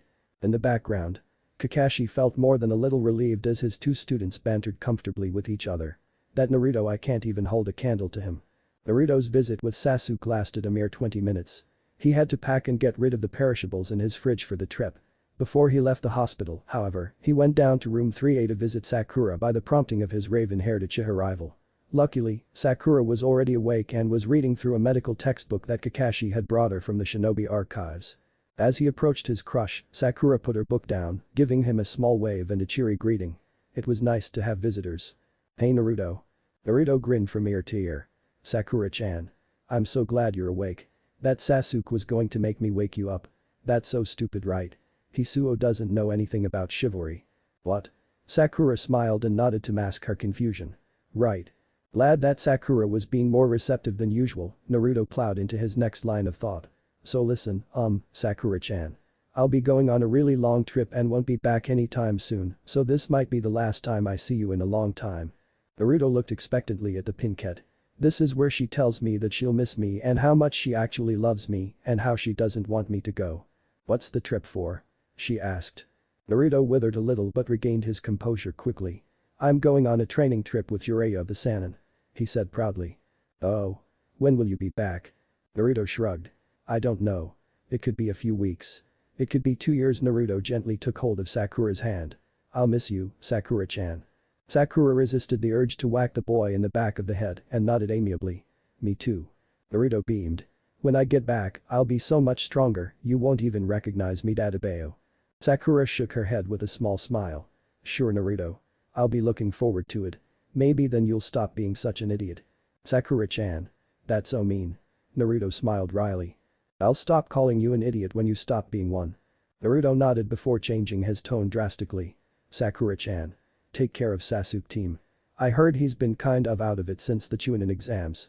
I know you care more about him than any other person.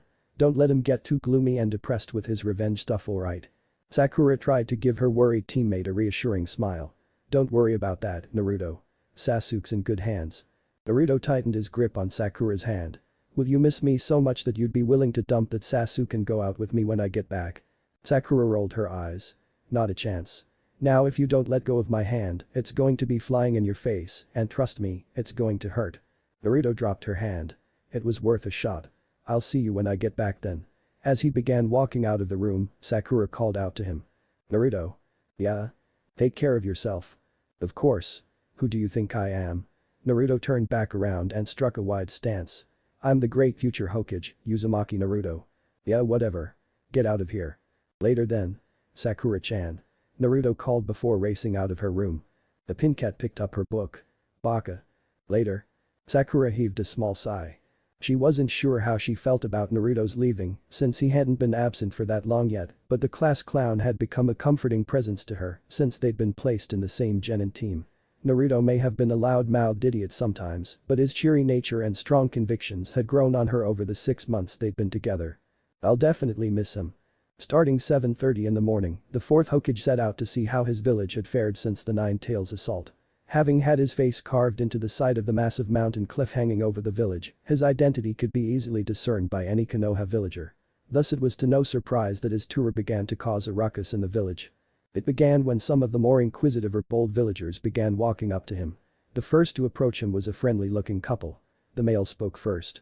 "The fourth Hokage, Namikaze Minato. Is that you?" "That's me, and who might you be?"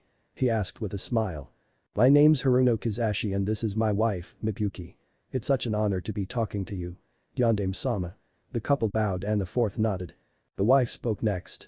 "If you don't mind us asking, where have you been all this time, Yandere-sama? We thought you were dead." Kizashi nodded.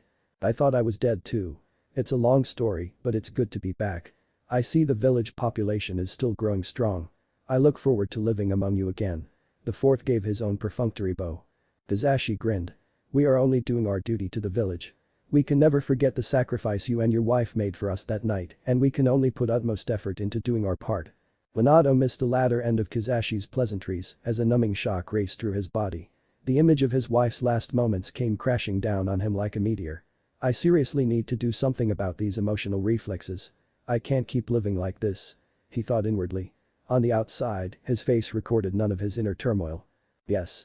I hope our sacrifice has brought to our son a better life," he said, referring to the opportunities that Naruto would have with the added powers of having a Bijuu sealed inside of him. The couple shared a look. He had a son. If the fourth had a son, wouldn't they have heard about it? Kizashi shook his head in sympathy. "We didn't know you had a son. He is most likely dead. I'm sorry, Yandere-sama. Truly." "What? My son is dead?" Minato gave him an inquisitive look, the words leaving a bitter taste in his mouth. "Last I heard, he was alive and well. Surely you've heard of him. Naruto. Uzumaki Naruto." Kizashi furrowed his brow. "Uzumaki Naruto? That Uzumaki Naruto, he was really the fourth son. After the fourth and his wife died sealing the Nine Tails into him, Naruto had his Jinchuriki status made known to various orphanage caretakers out of necessity. The Sannin Jiraiya and a small team of shinobi were frequently there to conduct time-consuming checks on the Bijuu seal to make sure that it was functioning properly. Despite having been told that it was an S-rank secret, some of the more gossipy ones managed to leak the information. The entire village was made aware that Uzumaki Naruto was Jinchuriki of the Nine Tails in less than a month. S-rank secret or not, people began to talk about it openly. Such brazen disregard for village rules was finally silenced by the public execution of some of the more well-known rule breakers. The village stopped talking about Naruto and the Nine Tails, but in exchange, many began to hate the boy, blaming him for the deaths of those who they considered wrongly executed. The blame eventually expanded to include the deaths of the fourth, his squad, and all the Nine Tails victims during the night of its assault. That Naruto was the fourth son was all but unknown. Many thought that his surname, Uzumaki, was given to him in honor of the last Jinchuriki of the Nine Tails. The fourth's wife. Uzumaki Kushina. Whoever heard of a blonde Uzumaki? His being raised in an orphanage didn't help either. Surely if the fourth Hokage had any offspring, he'd be raised in a nurturing environment by someone important like the third Hokage or Jiraiya of the Sannin. Such were the thoughts of many villagers. Even the less hate-blinded portion of the village chose to shun him to avoid the massive social taboo of siding with him. By the age of 6, Naruto was ostracized by all but a select few individuals, among which included the third Hokage. Those who knew the full truth also happened to be those who knew how to keep their mouths shut. Those who didn't only knew half the truth that the Nine Tails tore apart a lot of families and killed many upstanding Konoha citizens. The Nine Tails was contained within this boy Uzumaki Naruto. The Nine Tails could very well be Uzumaki Naruto. Haruno Kizashi and his wife were one of those who only knew half the truth. Naruto's exuberance had helped to tone down and reverse many people's opinions about him in his past 6 months as a hard-working genin, but that didn't mean that the hatred before didn't exist. Kizashi grimaced inwardly, his expression remaining relatively jovial. "Oh. That kid. He's doing well." His wife nodded. "Yeah. He's just got a few mischievous tendencies." The fourth smiled in satisfaction. "So I've heard. If you have the time, would you two mind giving me a tour of the village? A chance to be seen as one of the first to meet the long-lost fourth Hokage in his return to Konoha. We'd be honored. First, let's take you to see the food market. We could get something to eat while we're there." Mibuyuki smiled. Minato smiled back. "I'll be meeting Naruto at the village gates at 10. Let's try to keep this compacted. Thanks so much for sparing the time." Kizashi nodded. No problem. The fourth practically beamed. So tell me what you know about him. Who? My son. The couple blanched. As Minato talked to the couple, people gathered around them, keeping a respectable distance. They chattered loudly. What's with the commotion? It's the fourth Hokage. Impossible, I thought he was dead. Let me see. I just heard them talking. He's definitely the fourth. He's so cute. Where's he been all this time? Holy smokes, it's the fourth Hokage. Seriously? A few people began walking up to them to express their thoughts and introduce themselves, opening the floodgates. People came in left and right, hoping to talk to the revered fourth Hokage. The return of one of Konoha's most beloved figures spread through the village in almost no time at all. Minato met with and talked to as many people as possible, detaching himself from his tour guides with an apology. If he was going to get used to living in the village again, it was best that the village got used to having him back. Looks like this tour isn't happening today. Naruto finished packing the few things that he'd need for the trip. A canister for water, a couple changes of clothes, some cooking utensils, toothbrush, kunai, and a few snack rations. He took a longing look at the things he couldn't pack. Man, I gotta learn how to make those storage scrolls so that I can take more things, he thought sadly. As he made his way to the village gates, he noticed a large dispersing bundle of people. Curious, he slipped into the crowd and walked up to a random nearby person. Hey, what's going on here? The woman was about 40 years old and had a kind, maternal look. She turned to Naruto and sneered. Scram. Naruto did just that. He turned to a nearby couple. The couple put on huge smiles as they saw him approaching them. Naruto. It's so great to see you. Naruto scrunched his face. Generally, when he approached someone, they were curt and concise. Other times, they treated him with utter contempt, but the worst was when they ignored him as if he didn't exist. The exceptions were few and far between. Usually, the strangers who treated him kindly had ulterior motives. Thus, the couple's apparent pleasure at seeing him put him on edge. Yeah. I don't know you. I was just wondering what was going on with the big excited crowd and everything. Oh, it's your father. The villagers are also very excited by his return. The woman smiled as if that explained everything. Naruto widened his eyes in an exaggerated show of surprise. He sighed inwardly. Lying to him and raising his hopes didn't even make for a good prank. It was just plain petty and mean. I knew they were up to something. The man spoke up in his lover's place. I've gotta say, Naruto, your father's return to Konoha is nothing short of miraculous. We're so happy for you. Sure, Naruto thought sarcastically as he resisted the urge to roll his eyes. If they thought he'd fall for such an obvious ploy, they were in for a surprise.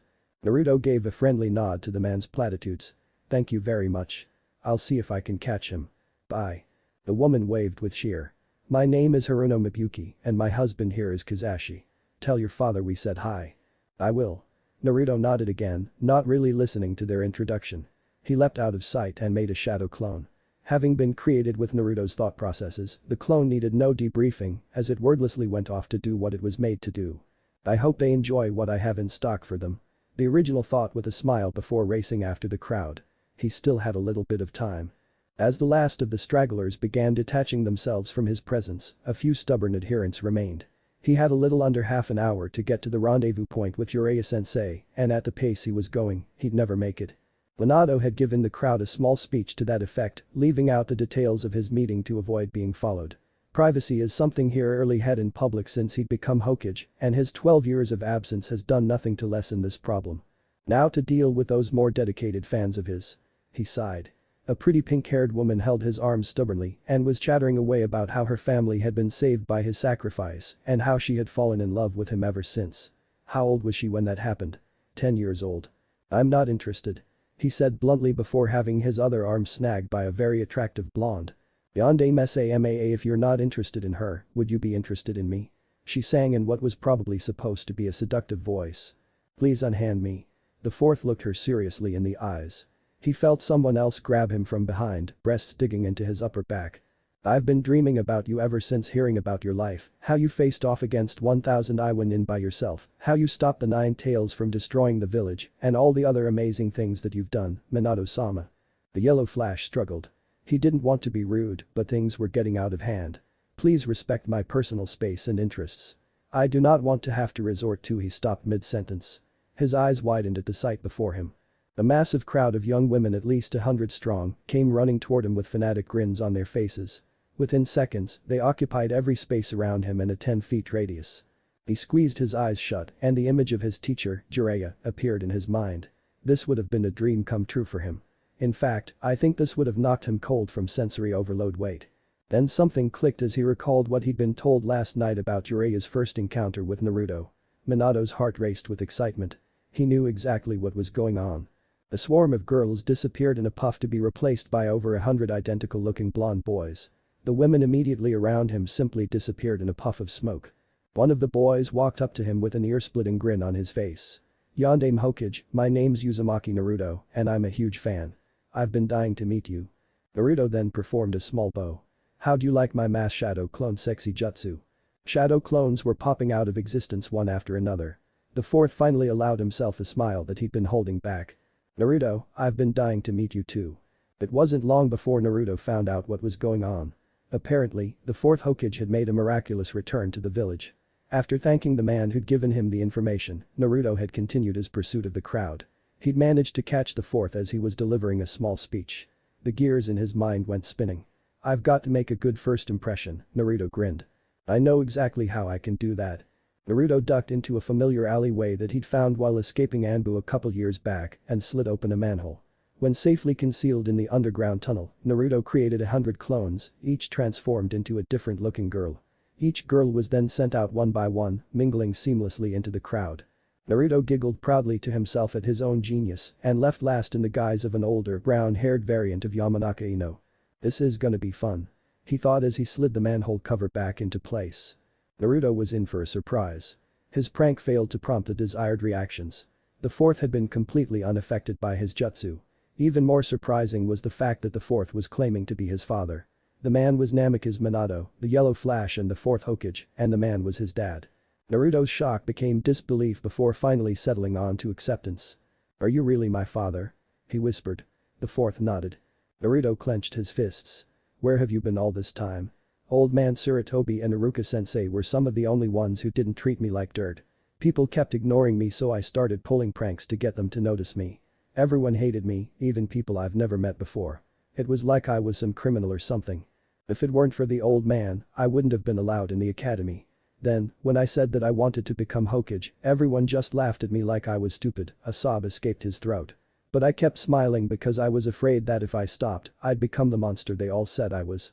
I never stopped trying, but no matter how hard I tried, people just kept telling me how worthless I am and how I should just die, and everything. I wished so bad for someone to protect me and to love me like a fierce mom and a stern dad or something to stop everyone from treating me like I didn't deserve to live." Naruto was babbling, and he knew it.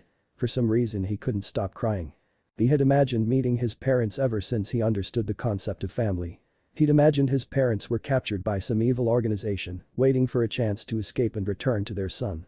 Sometimes he liked to think that his parents were some royal family who had lost him at birth and were still searching for him.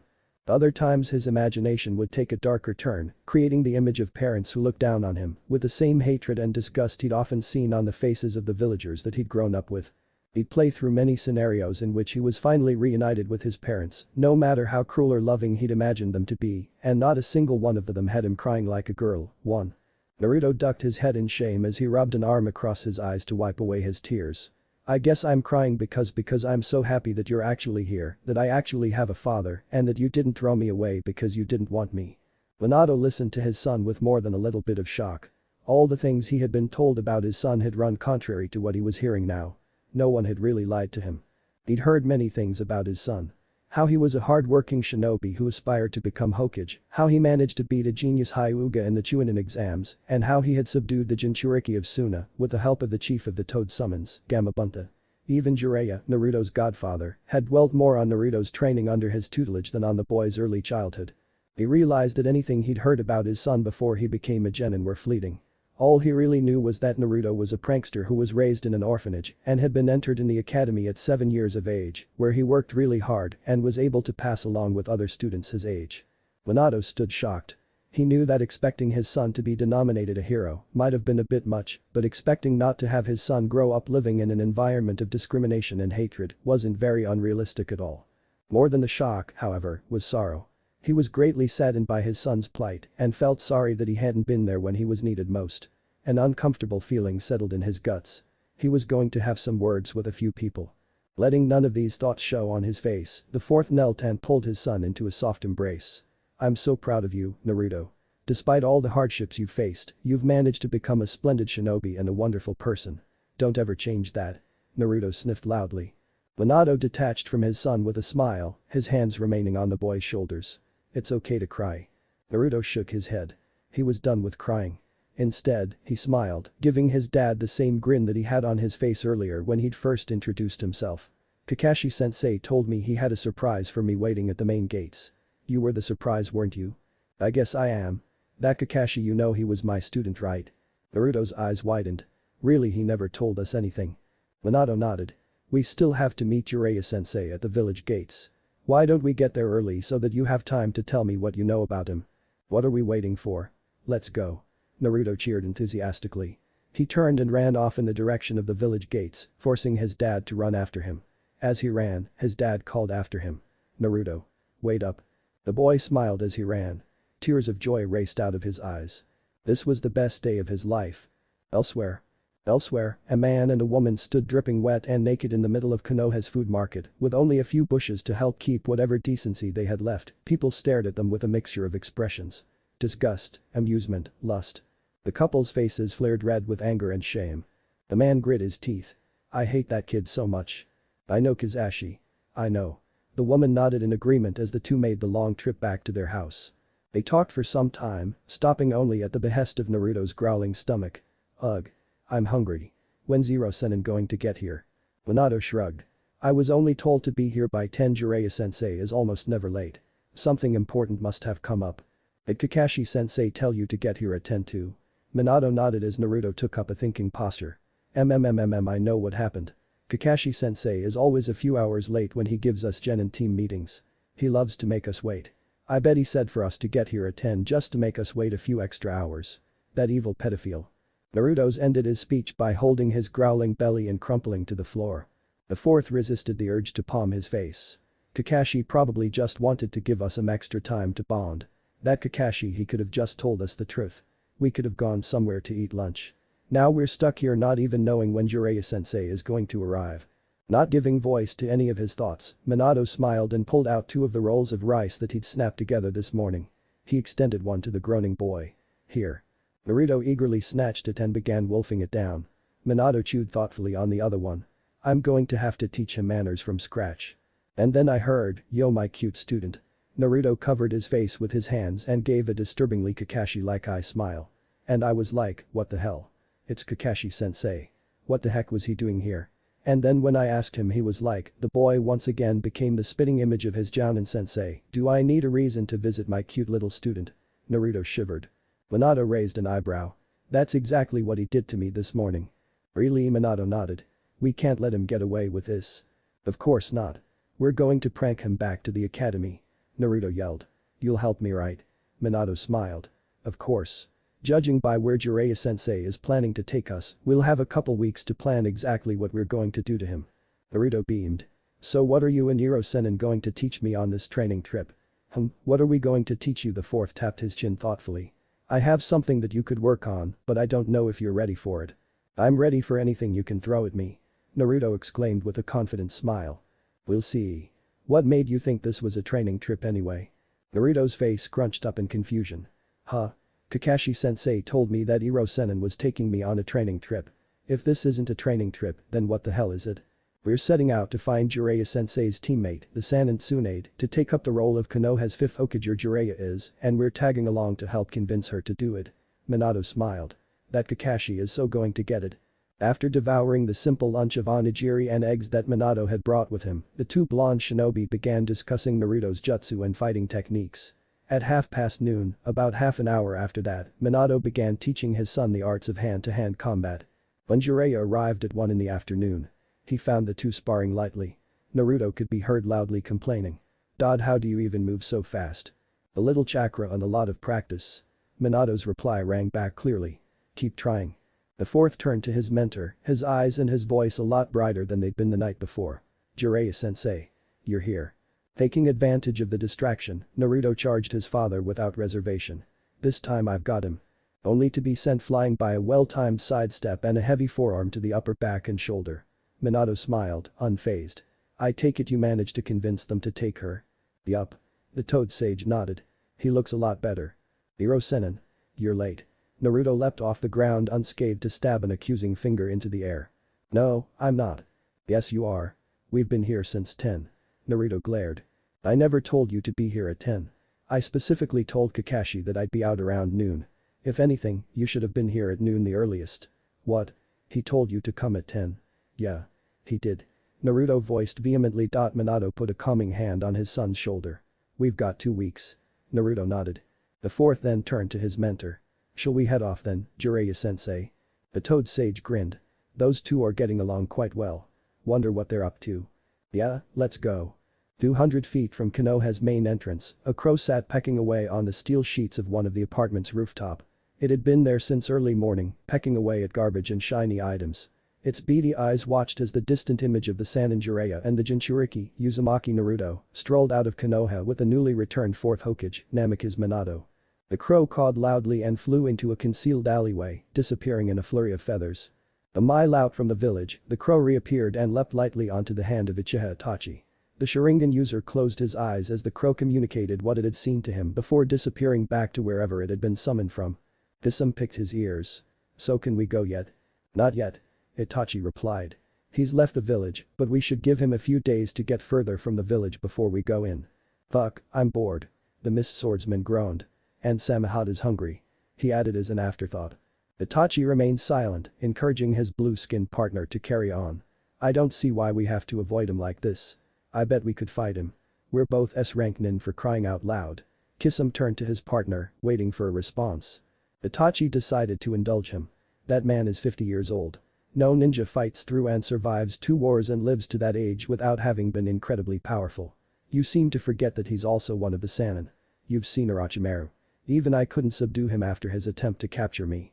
Our objective is to capture the 9 tails, not fight Konoha's strongest shinobi. Kisum tilted his head to the sky in frustration. I know but ugh fuck. A few days really, how about we compromise? 1 day at most. Do. No. Itachi turned his Sharingan eyes to his partner's black ones. The fourth Hokage has recently returned to Konoha and is leaving with him. Kisum's eyes widened. Itachi continued without pause. If both the legendary Sannin and the Yellow Flash were to arrive, we'd be severely outmatched. 2 days is already pushing our luck. Even with your overpowered Sharingan. Itachi was silent as a rock. DCH. Fine.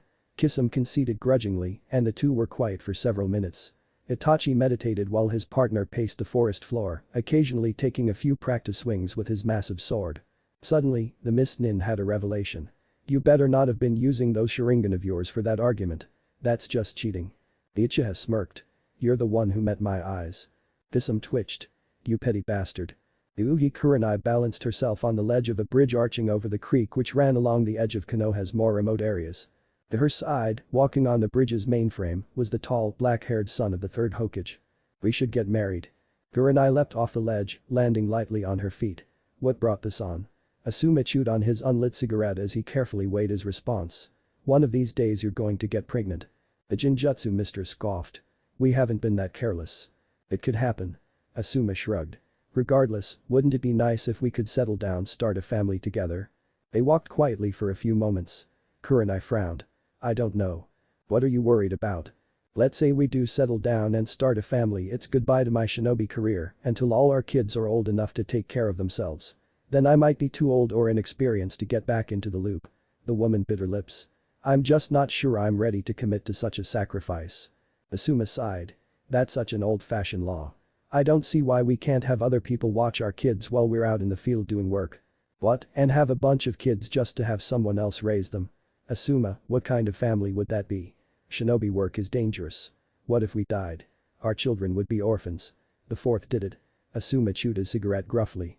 God, he wanted to smoke it so badly right now. He'd forgotten his lighter, and neither had the correct elemental control to just light the thing with a fire jutsu without causing excessive damage to their surroundings. He was Hokage. Kurenai kicked a pebble into the water. You're not. The two walked together in amiable silence. They'd broached the subject many times before, but they just couldn't seem to come to a satisfactory solution. Both wanted to settle down, but neither were ready to throw away their shinobi careers. As the two walked, they saw another pair of people approaching them casually. Both wore matching cloaks specked with red clouds, along with dark cloths shrouding their faces and identical straw hats. The shorter of the two tipped his hat in greeting. Excuse me. You wouldn't happen to know where we can find an Uzumaki Naruto, would you? Uzumaki Naruto, Kakashi's student and Jinchuriki of the Nine Tails. Asuma smiled. Things were getting interesting. We might. Who are you and what business do you have with Uzumaki Naruto? We're friends of his. The masked figure drawled. If you could just kindly give us his whereabouts, we'd be on our way. We don't want any trouble. Asuma looked to Kurenai, who shrugged. She gave the masked man a smile. We wish we could help you, but we really don't give away the location of our village's shinobi to just any random stranger who asks for it. Especially strangers who try to mask their identities. Seems like something only missing Nin would do, you know what I mean. Itachi nodded as Kisame pulled the bandage-wrapped Samehada from his back. I see. Asuma had already shot a signal for assistance. With a nod, the two rogue nin threw off the cumbersome hats and scarves they'd been wearing. Were you? I thought we'd never take those damn things off. Kisame cried with relief as his sword bore down on the bearded jounin. Asuma grunted under the force of the blow as he blocked it with his trenched knives. Hoshigaki Kisame. Kisame grinned. That's me. Looks like I'm known even here. Itachi stood in place, analyzing the abilities of the two jounin before him. His gaze fell steadily on the woman, who was running quickly through the seals for a genjutsu. He countered it with his Sharingan, allowing the woman to believe that her illusion had worked as she stood trapped in his. The moment her jutsu went awry was the moment Kurenai realized that she'd been placed in a counter-illusion. She quickly bit her lips to dispel the illusory tree which held her bound in place to find herself staring straight into the three Tomo eyes of Uchiha Itachi. Itachi aimed a slow kick at her face before she could properly recover. Kurenai barely raised her forearms in time to block it but was still sent flying into the water. It was at this moment that Kakashi happened upon the scene. He quickly figured out what was going on, created a shadow clone, and rushed to the aid of his fellow jounin mentors. Itachi turned his gaze to the masked man. Hada Kakashi. Copy nin and user of 1,000 jutsus. Kakashi chose not to respond, his Sharingan eye already revealed. Asuma, Kurenai. Don't look the Uchiha in the eyes. Go get help. I'll hold them off. Oh really? Kisame gave a small laugh as Asuma and Kurenai raced off to signal reinforcements. He ran through several hand seals and summoned a massive water dragon from the river. Suiton. Suryudan no jutsu only to have it neutralized by an exact copy of it. You fucking jutsu thief. Looks like I'll have to deal with you first. Kisame turned to the copy nin but was stayed by his partner. Kisame. He's mine. Just watch. Itachi jumped into the water, sizing up his masked opponent. Kakashi dispersed his shadow clone. A 1 versus 1 match. How arrogant. The jounin smirked. Your Sharingan is powerful, but you forget, I have one too. Your tricks won't work against me. We'll see. Tell us where we can find Uzumaki Naruto and you will be spared. Kakashi responded by sending a fireball in the Uchiha's direction. Kaiten. Kakakyu no Jutsu. The most basic Uchiha technique the missing nin thought as he blew his own fireball to counter it. Kakashi used the cover of the fireball to dive underwater. As he prepared a water dragon, he saw several massive water sharks swimming toward him. Still standing above water, Itachi had his hand on the river's surface. Suiton. Gashokuzum. Kisame frowned. That's my technique. Kakashi leapt out of the water, sending 3 kunai toward the Uchiha. Itachi threw double the number of kunai, deflecting Kakashi's projectiles with frightening accuracy. The rest flew toward the copy nin who, upon seeing the movement with his Sharingan eye, wheeled through the air, dodging the kunai aimed at his navel and chest. The third one he caught in midair with lightning-quick reflexes before landing lightly onto the water's surface. Without a second's pause, Kakashi raised the kunai to parry a slash. Itachi had closed the distance between them with incredible speed.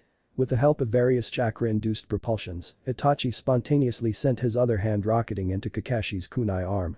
Unfazed by the loss of his weapon, Kakashi quickly twisted back, delivering 2 consecutive kicks toward Itachi's side.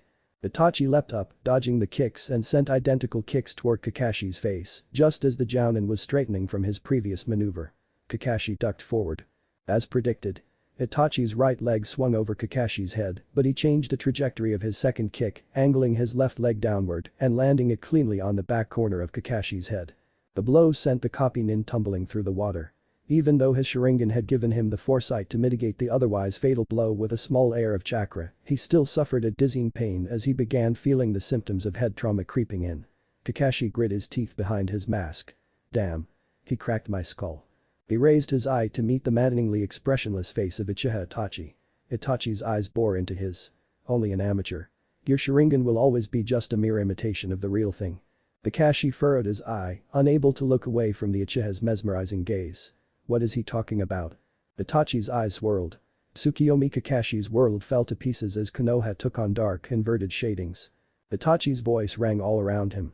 "Allow me to show you the true power of the Sharingan." Suddenly, he felt something sharp plunge into his flesh. He winced in pain. This is only an illusion. Kakashi flared his chakra. Nothing happened. Another kunai sunk into his left leg. Kakashi fell to the floor in agony. His senses became unnaturally sharpened as a flurry of other kunai pierced his body. At the apex of his agony, the pain disappeared and the kunai were gone. Itachi's voice rang all around him. "Allow me to show you the true power of the Sharingan." A kunai sank into his body. Kakashi ran as fast as he could. More kunai stabbed into his lungs, his stomach, his back, his arms, his legs, his feet and his hands, pinning him into the ground before vanishing into the air. "Allow me to show you the true power of the Sharingan." The creeping panic crawled over him as the horrifying scene repeated itself again. Shit, gotta get out of here, shit. He fell, screaming in agony as the kunai once again began pelting his body and hammering him into the ground. Kakashi was defeated in a matter of seconds.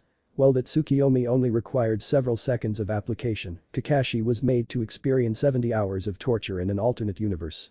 The Jounin collapsed, unconscious from severe mental trauma. Asuma and Kurenai arrived with Mitogai in tow, just as Kakashi fell face first into the water. Kurenai's eyes widened in shock at finding the immaculate Uchiha standing over Konoha's renowned copy Nin. Hashige Kisame was standing where they left him.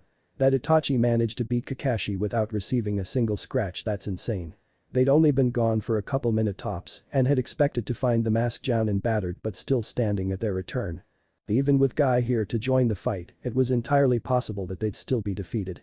She began to feel a crippling sense of fear. Never in her life had she felt so incredibly outmatched. How can they be so strong? Reinforcements. Itachi looked them over impassively. And likely more to come. We're not here to fight a two-man war against Konoha. Let's retreat. Kisame sighed and the two leapt off, racing back down the path they came from. After an hour of running, the two Akatsuki members finally stopped, their position relatively secure. A crow appeared and landed on Itachi's hand before disappearing in a burst of black feathers. "My crow that had been following the Sannin tells me that Uzumaki Naruto apparently left with him on the trip." Kisame swore. Why the hell didn't it come back sooner? Its orders were to tail the sage, not to look for the Jinchuriki, Uzumaki Naruto. It only came back because it was nearly killed after the yellow flash caught it spying on them in the town of Inazaku. Itachi replied in monotone. "So we're heading to Inazaku next?" "Yes." "Damn, we shouldn't have asked them for their Jinchuriki like that. Now they know what we're after. The leader's not going to be pleased if he hears about this." The Mist Nin scowled. "If we fail to take the boy from both Jiraiya and the yellow flash, next time's going to be a huge pain in the ass." Itachi withheld a smile. "I know." On the first day of their journey, the three adventurers set out with fresh energy, moving at a steady pace through the trees. Jiraiya led them since he was the one who knew exactly where they were going. "We'll reach the next town in about 6 hours moving at this pace. We'll stay overnight when we get there." The students nodded. Naruto smirked. 6 hours is nothing. By the end of the hour, Naruto was starting to feel winded. They'd been jumping through the trees at brusque ninja speed and had already covered over 20 miles. Naruto's face set in stony determination. Normally, he'd ask for a break, but he didn't want either his dad or Jiraiya to think him weak. "If that old perv can do it, I can do it too." 4 hours into their journey, Minato, who held the rear, noticed his son beginning to falter. They'd covered nearly 80 miles. He leapt to the boy's side, paralleling his movement. "Naruto, do you need some rest?" "No, I'm okay." Naruto shook his head, despite his obvious fatigue. "Try concentrating chakra over your thigh and leg muscles before you leap. It'll help." "Okay." Naruto nodded before picking up his pace. Minato smiled. "He does work hard." Up ahead, Jiraiya called out laconically. "Keep up." Jiraiya turned to his blonde minions as they walked into a village. The sun had already set about half an hour ago. "This is Karakuro village. We'll stop here for the night. We should reach Inazaku tomorrow. That's the last town we'll be seeing for 2 or 3 days. Beyond that is the vast forest of trees that surround the nation of Konoha. We'll be heading a bit northwest from here and beeline toward Showa Town, a place known for its gambling, fighting arenas, saunas and the Toad Sage," gave a silly grin. "Various other places." Naruto traipsed behind, too tired to even call the sage out for thinking perverted thoughts. Hiro Sennin could be one Haluva tour guide if he wanted to be, when he's not busy being perverted. "So the old lady you're looking for is in Showa Town?" "Yup." Jiraiya nodded. "Just don't go calling her old in her face, unless you want to be sent flying." Minato yawned, stretching his arms into the air. "Let's just find a place to get some sleep before we head out tomorrow." Both he and Jiraiya were operating on the 3 hours of sleep they had the night before in the old apartment. While the sage's years helped him to cope better with less sleep, the fourth wasn't quite at the stage where a few hours of sleep qualified as sufficient just yet. Without any more words, Jiraiya led his students to a small inn where they were led into a small, empty room. He then went to relieve himself as Minato rolled out a futon on the empty floor. Naruto did the same and fell gracelessly onto the thin cushion. "Good night, Dad," he mumbled. It had been a tiring day for him, both physically and emotionally. Of course, it was still the best day of his life, but loath as he was for it to end, Naruto was not immune to fatigue. He was asleep before he could hear his father's answering call. "Good night, Naruto." Jiraiya came back to find the two lying side by side. He grinned. How adorable. He even forgot to place his security seals. He picked through his storage scroll. Now which one has the ink and brush off found it? He set the ink pot aside, uncapped it, dipping his brush into its bottomless depths. As he was starting the seal on a corner of the room, he heard a quiet voice drift to his ears. "Jiraiya-sensei." "Yeah." The crow. "Sharp as ever." Jiraiya shook his head in the dark. "I'll take care of it." The sage finished the seal and moved to another corner. "Jiraiya-sensei." Adi missed hearing that. Has 12 years really been that long? "What's up?" He turned to look at his long-lost student. The fourth hadn't moved an inch. "I want to talk to you about Naruto." The voice paused. "Tomorrow." "Alright." Jiraiya continued drawing his barrier seal. "What about?" He waited but received no response. Both his students were fast asleep. The old sage shook his head with a soft smile. "Sweet dreams." Jiraiya got up at 4 in the morning to find a crow staring at him from across the street through the window. Its beady eyes glowing unnaturally in the dark. He nearly jumped. Geez. Doesn't he have a less creepy way to signal me? The sage hopped lightly over the bodies of his two apprentices. He opened the window and, with a quick hand seal and a tiny flare of chakra, deactivated the barrier seal. He took one last look over his shoulders at the two sleeping shinobi still asleep. And propelled himself silently off the window ledge, landing next to the crow without a sound. Taking out some of the nuts he'd scavenged from the forest, he scattered them on the roof's wooden tiles for the large blackbird. "Morning, Kusa-kun." The crow nodded and ate a few of the nuts. "My student noticed you following us in the sky. You should fly lower tomorrow. We'll be heading to Inazaku, so you don't have to worry about keeping us in your sights." The crow nodded its head to indicate that it had heard what the sage had told it.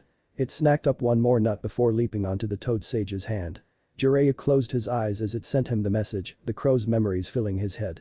Its mission done, the bird leapt off the sage's hand onto the roof to eat up a few more nuts, pausing only to tilt its head slightly at the spiky-haired human. Jiraiya nodded in confirmation. "Good work." The crow pecked at a few more nuts and then flew off. Jiraiya woke them before dawn. His loud voice flooding the room. "Rise and shine, kids." Minato sat up. Naruto groaned and covered his ears. Jiraiya grinned. "Don't want to miss out on the morning training session, do we?" Training. Training with the Jiraiya of the Sannin usually meant new awesome techniques. New awesome techniques meant getting stronger.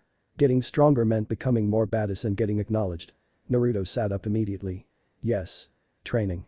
Minato smiled down at him as he rubbed the sleep out of his eyes. "Morning, Naruto." Naruto turned to his father. He still couldn't believe that he actually had a dad and that his dad was the fourth Hokage. It had all happened so quick, but it already felt as if his dad had always been there with him. "Morning, Dad." The scene warmed the toad sage's heart. "Alright, you sleepyheads. Listen up. We're going to do some morning exercises, get some breakfast and then we're heading out. But what about training?" "Exercise is part of training." Naruto pouted and muttered under his breath. "You big perverted liar." Jiraiya's grin widened. "We'll be starting near the local hot spring. I heard the ladies like guys who work out." Naruto's voice became loud and accusing. "You big, nasty, disgusting pervert." The fourth palmed his face. "Don't encourage him." It turned out that in this village, the only people who went to the hot springs at 5 in the morning were really old people. Jiraiya hid behind a rock and scanned the spring below for any signs of smooth, supple skin. He frowned. Just my luck. Behind him, his students were going through some stretches. Naruto was ready to explode, he didn't care what his dad said about encouraging the man. This was wrong. "Hiro Sennin." Jiraiya turned and tried to signal the blonde to quiet down. "You are disgusting and gross and invade people's privacy and you shouldn't be peeking like that. It's wrong and..." The boy's tirade was interrupted by another voice. "Ooh, Jiraiya the Sannin. What a pleasure. We wouldn't mind if you joined us, would we, ladies?" A number of voices croaked negatively, the sound of rippling water carried loudly as the women left the water. They could be heard approaching the rock behind which the sage was hidden, and a few probably former shinobi had already made it up to the outcrop. Naruto took one look and gagged. Minato stifled a giggle. The women pressed on. You were quite cute back in the day. I remember you had dashing hair and a nicely angled face. You wouldn't happen to still have that wart on your nose, would you? The sages laughed nervously as he started to panic. That's okay. I have some errands to attend to. Maybe next time. Ooh, oh, he's shy. How cute. Come here. The first of the women rounded the rock and gave the sage a lecherous grin. Oh my, you're still kind of cute. But the yelp, the toad sage ran like his life depended on it. He flew past his students, a flurry of words trailing behind him. I'll see you guys later at the other side of the village. Don't be late. By this time, most of the women had managed to climb the rocky outcrop. That ought to teach him a lesson. The lead woman smirked and turned to a speechless Minato. Oh hey, you're really cute. Voices began chiming in. He looks just like the fourth Hokage. Oh. He does. He even has the haircut. Well, the fourth was quite a fashion icon back in the day. A number of heads nodded in agreement. Minato backed away apologetically. I'm sorry to have disturbed you. I think it's time for us to go. Jiraiya-sensei will be waiting for us at the village's west entrance. I apologize for his behavior. He bowed before turning to Naruto, who was writhing on the ground, holding his stomach. Tears were falling from his eyes as he shook in involuntary spasms. Naruto. Let's go. Okay, hold on. Naruto choked. Minato waited patiently as his son gagged. His lips began to twitch. Whatever was happening to his son, it was dangerously contagious. They made good headway the second day of their touring, reaching Inazaku by early afternoon, with only a quick stop for lunch before that. With a tip about chakra concentration he received the day before, Naruto was able to increase both his speed and endurance manifold. Who knew a little application of chakra to the limbs made so much difference? Naruto thought with confusion. Why didn't Kakashi-sensei tell us about this?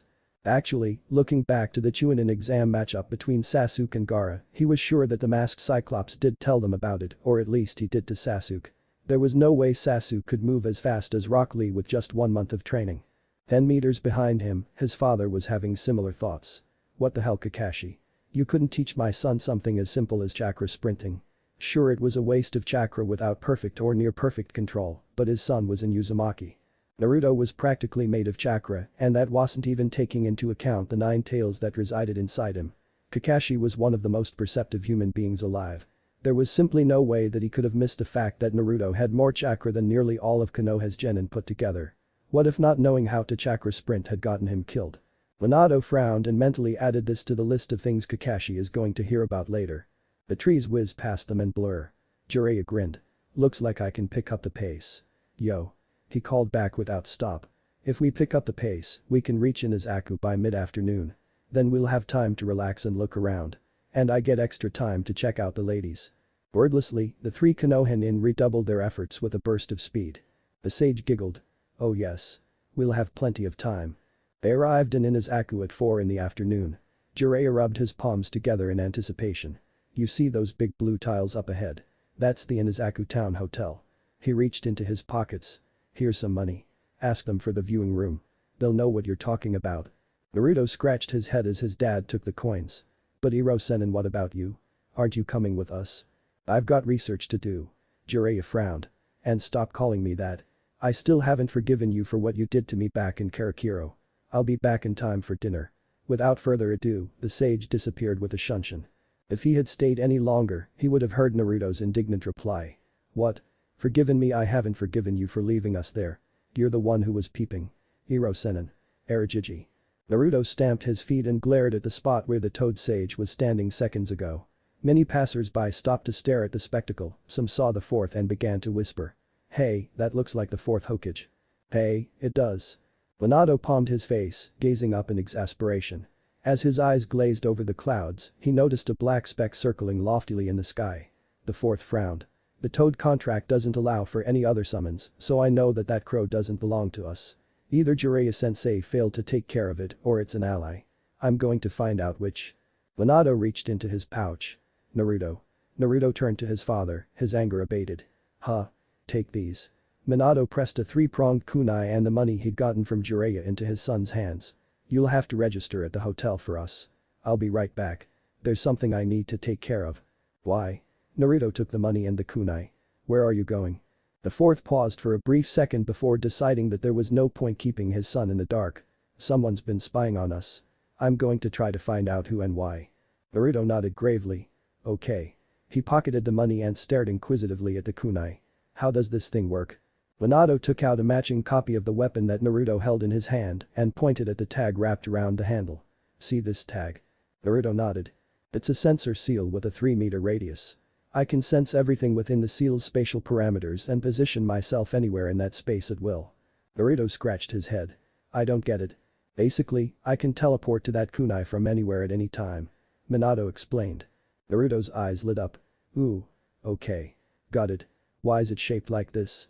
So that other people can't tell it apart from normal kunai. Minato replied. Naruto examined the prongs. Why? The fourth licked his lips. It's a long story. I'll tell you when I get back, alright? Okay. Naruto nodded. Without another word, the former Kage sent his kunai flying up into the air. He disappeared instantly, leaving Naruto standing alone at the entrance of Inazuka's bustling main street. A few people chose this time to walk up to him. Hey, boy. Was that man you were just talking to the fourth Hokage? I have something I need to do. Sorry. Naruto backed away apologetically before disappearing into the crowd. Hey. Wait. Ajino Chihiro yawned.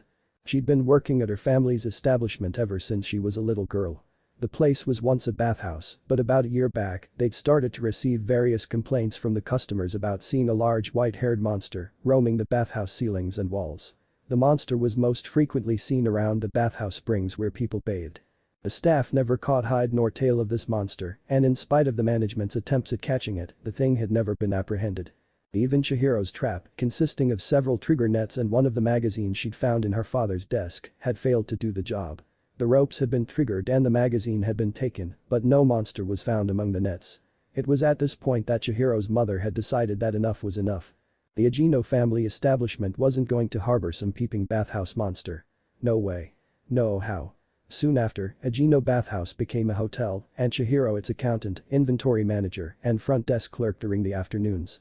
The renovation wrought many changes. They lost a lot of former bathhouse customers and the once booming establishment was forced to operate on a loss for a while. They were forced to change the interior design of the complex, adding walls and roofs, knocking down former bathhouse structures to make way for living accommodations, etc. After weeks of construction, they'd finally gotten the place into better shape. The Ajino establishment was back in business as Inazuka's official town hotel. Funnily enough, the change in business models was the reason that they were finally able to catch the bathhouse monster. On the second day of the hotel's official opening, a tall, white-haired man walked right through the front door with a look of horror on his face. Chihiro, who had been working the desk at the time, had given him a customary greeting. Hi. Welcome to the Inazuka Hotel. Can I help you check out a room? She smiled as cheerily as she could. The man only stared, flabbergasted. How could you? How could you do this? This used to be such a wonderful place. At this the man fell to his knees, muttering incoherently. My research, how could you? Several people picked their way past him and Chihiro turned her attention away to help set up rooms for a few customers. After the line of customers had been dealt with, she looked back to the man who was still kneeling where she last saw him. Sir? No response. Are you okay? Can I help you with something? The man stood up and straightened. Actually. Yes. I'd like to talk to the manager of the hotel. I can't leave this desk unmanned. Chihiro tilted her head, the smile still plastered on her face. Is there a problem, sir? The man nodded seriously. Yes. There is a very big problem. Chihiro sighed. Okay, hold on. She looked around for a few moments before spying one of the employees coming down the stairs with a bucket of water and a mop hanging over his shoulder. Haku. Could you get mother? We have a guest who has something really important to tell her. The man raised a hand to the back of his head, ruffling his long, spiky white hair. Well, it's not really that important. Haku deadpanned at the guest before responding affirmatively. Right away, Ajino-san. Let me just return these to the storage room. Okay. Chihiro replied and Haku walked off. She began to examine the man. Long spiky white hair, green arms poking out of a red vest. It can't be. Sir? You wouldn't happen to know how to stick to walls and ceilings, would you? The man gave a broad grin. Of course. I'm a top-rate shinobi. The Sage of Toads, wooer of women, author of the Icha Icha series, the Great Sanin Jiraiya. The man squatted low, his palms held together over his head. Chihiro nodded. Can I ask you for a favor? Jiraiya narrowed his eyes. She took my introduction surprisingly well. The girl reached under the desk and pulled out a mask. Jiraiya pursed his lips. Why does that look familiar? Chihiro smiled. Could you put this on for me? The wooer of women scratched his head and decided that there was no harm in the request. Sure. He nodded and took the mask, snagging it snugly onto his face. I knew it. Chihiro's smile widened as her mother came strolling in through a side door. Chihiro. Who's the guest that's having issues with our services? Her mother took one look at the masked Sannin standing in the middle of the lobby and stopped. That's him. That's the white-headed monster. So that's why this mask was familiar. Crap. Jiraiya blanched and took off the mask. The woman marched toward him with a look of determination on her face. The toad sage stood dumbly as she took firm hold of his arm and pulled him toward the back. Come with me. He turned his head to the desk clerk, begging her with his eyes to help him. Chihiro smiled. I hope what you have to say is really important. Jiraiya's mouth opened and closed in shock. You set me up. Chihiro nodded and waved. Have a good day, sir. Jiraiya frowned as the hotel manager pulled him through to an office and closed the door aggressively. You've got a whole lot of explaining to do. Jiraiya sighed and resignedly allowed himself to take whatever punishment that the hotel matron wanted to dole out on him. The woman began to run off about the harassment he's caused to the customers, the inappropriateness of his actions, the trouble he's caused, the expenses he'd incurred, and how she didn't care if he was some big shot ninja, he was going to pay up. Jiraiya only heard half of it. His mind was still in disarray. She set me up. The woman suddenly stopped talking. He nodded outwardly to show that he was paying attention. The woman rambled on about the terms of reimbursement. At least she was cute. The Sage of Toads would spend the next few months of his life working for the Agino family. Back to present day. The hero stared sleepily at the clock behind her. It was almost 4. Her shift ended at 6. 2 more hours. The sound of ringing bells shook her out of her reverie. Stifling another yawn, she smiled cheerily. Hi. Welcome to the Inazaku Hotel. I can get you a room when you're ready. Hey Chihiro-san. Long time no see. The group that walked in the door moved toward the desk. After giving them their keys and directions, Chihiro turned tiredly to the clock. Only a few minutes had passed. She sighed. Normally she was a lot more energetic, but for some reason, she just didn't feel it today. She placed her head on the desk. So sleepy. Just as she was about to fall asleep, the sound of ringing bells snapped her up. She smiled. Hello. Welkin stopped. Whoa. A short blonde kid plowed through the doorway followed by a small crowd of people. A rabble of words blared into the hotel lobby. Come back you little piece of shit. This is the 4th Hokage we're talking about here. We have a right to know. It won't take too much time. Why are we chasing him again? Did I only want an interview? We've got him cornered. The kid ran all the way to the desk and jumped behind the counter, looking up at her pleadingly as he cowered behind the desk. Chihiro nodded and turned to the crowd. Hey. If you don't leave right now, I'm going to have you all written up for trespass. But what about the kid? Yeah. Shouldn't you kick him out too? Murmurs of agreement rustled through the crowd. Chihiro looked down at the kid before turning back to the crowd. That's up to the hotel's jurisdiction. Now if any of you are still in here by the count of 3, I'll be adding a charge of child abuse to that report. 1. A few people shrugged and turned back, others muttered unhappily, but followed. 2. The rest of the crowd filtered out, leaving one scruffy, middle-aged straggler. Who leaned back, closing the door with a sigh of relief. Chihiro narrowed her eyes. Sir. You must be really stupid if you thought I was joking about those charges. Not at all. The man waved his hands through the air. I'm actually a customer. With that, his features literally melted, taking on a different shape. His hair lengthened, his skin smoothed, and his eyes changed from brown to blue. The man grinned. Chihiro gulped. Isn't he supposed to be dead? Thank you so much for your assistance earlier. The man inclined his head slightly. I hope you'll forgive us for bringing the crowd in. Dad. The boy jumped up, recognizing the sound of his father's voice. Why didn't you just teleport to the kunai? You took forever. In the middle of that crowd. The man replied as he walked toward the desk. The boy paused. Oh right. The father shook his head. We'd like to take the viewing room if that is available. Of course sir. Chihiro checked the register. She looked up, ignoring the little leap she felt in her heart as her eyes passed over the man's face. It is available. That'll be 800 ryo if you're only staying for the night. The man nodded. Naruto. The boy Naruto pulled out some coins, counted out the appropriate amount, and placed it on the counter. Chihiro smiled. And your names please. Namek is Minato. The man pointed at himself and then at his son. He's Uzumaki Naruto. The boy exclaimed. Right. Chihiro brushed the names onto the roster. One other person will also be joining us later tonight. His name is Jiraiya. Jiraiya. Got it. Chihiro's eyes widened. Wait, that Jiraiya? Depends on what you mean by that, Naruto chimed in. Do you mean it as in that pervert Jiraiya, or do you mean that as in that Sannin Jiraiya? The hero's brow furrowed in concentration. Both. Naruto grinned. Then yes. He's that Jiraiya. The hero resisted the urge to roll her eyes and smiled brightly. Well, here are your keys. I hope you enjoy your stay. Thanks, Ni-chan. Naruto snatched the keys and ran off. The hero watched him disappear up the stairs before turning to look at the clock. 4:20, she sighed, dropping into her seat. Taking out a small cup and kettle, she poured herself a drink. As she downed the water, her eyes met the cerulean blue ones of Konoha's former cage. He was still standing where she'd left him. The hero let slip a tiny eep of surprise. She carefully placed her cup onto the desk and covered her mouth to stifle her coughs as the water slid down her windpipes. Cute.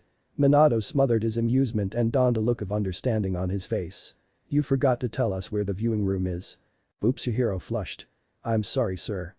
Her mind went completely blank. The absolute worst possible time for this to happen. Hold on.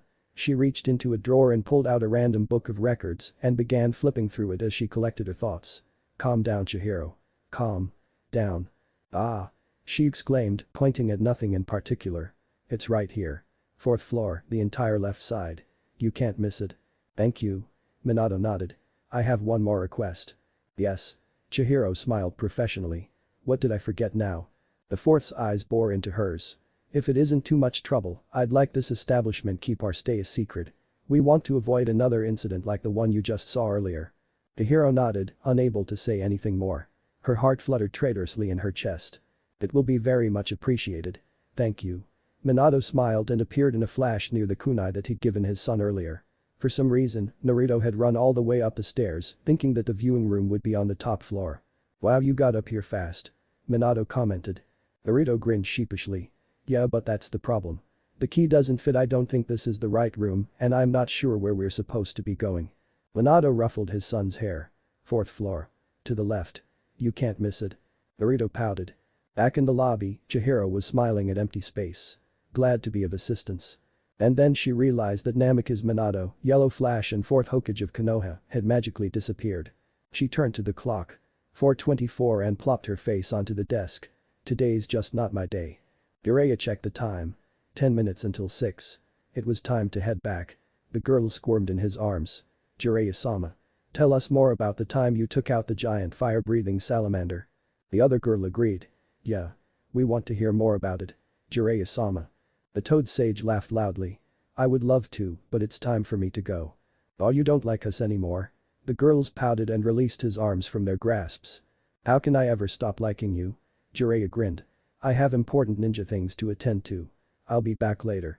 Save a spot for me till then. We will. The girls chimed. Come back any time. We'll be waiting. Jiraiya shook his head appreciatively as he left the establishment. What talent. He reached into his pockets and took out the small strips of paper that the girls had slipped to him while he held them tightly in his arms. He scanned the papers quickly. The faction of Iwa was pushing for the fourth's assassination. After all these years, they still wanted revenge. The toad sage clicked his tongue in a mixture of disapproval and disbelief. The old Tushikage, Anoki, had tried to talk down such notions, pushing for neutrality with every breath. On the surface, it appeared that he'd succeeded, but it wasn't going to be long before the younger generation, hot on the flames of revenge, began secretly sending covert assassination attempts into the Hidden Leaf. Thakra swirled blue in his hand, catching the bits of paper in its rotation and shredding them to tiny bits. Jiraiya frowned. I guess you don't just kill 1,000 Iwa shinobi without leaving behind some desire for vengeance from their friends or families. But the body flicker, he arrived at the entrance of Inazaku's town hotel. The toad sage strolled in through the doors to the sound of bells and a familiar greeting. Good evening. Welcome to the Inazaku Hotel. The girl behind the desk sang cheerily before getting a better look at him. Her eyes widened. Jiraiya-san. Welcome back. Yo, Chihiro. The sage returned with equal cheer as he made his way toward the desk. You're prettier than ever. The hero narrowed her eyes and crossed her arms over her chest. And you're just as lecherous as ever. Jiraiya grinned. Have my students checked in yet? They have. Chihiro confirmed. They went out earlier to get some food, but they got back 30 minutes ago. Up in the viewing room? The girl nodded before the full meaning of the sage's previous words hit her. Jiraiya-san, I didn't know you taught the 4th Hokage. Of course. Jiraiya jumped up with a smile. With a poof of smoke, a large toad appeared beneath him, buoying him up near the ceiling. The hero grimaced at the familiar routine. Dear God. What have I done? The toad sage began hopping to the side on one foot with a hand extended forward. The toad, having quickly regained its bearings from having been so suddenly summoned, gazed sympathetically into Chihiro's eyes. "I am the keeper of peace." Jiraiya flipped out 2 paper fans. "The teacher of Kage," he twirled, his hair swirling through the air. Man among men, flaring the fans open, he struck a wide stance. "The legendary sage of toads. Jiraiya." The toad disappeared in a large puff of smoke, leaving behind wide, slimy imprints on the lobby floor. The man among men stood with a silly grin plastered on his face, his fans still raised high in the air. "I'm sorry I ever said anything," Chihiro said with a sigh. The blot of slime began spreading across the floor. "And you're cleaning that up?" Jiraiya's grin faltered. "That Gamma needs to stop hanging out in the swamp so often." Not giving voice to his complaint, the Sage of Toads began to make his way to the hotel's storage room.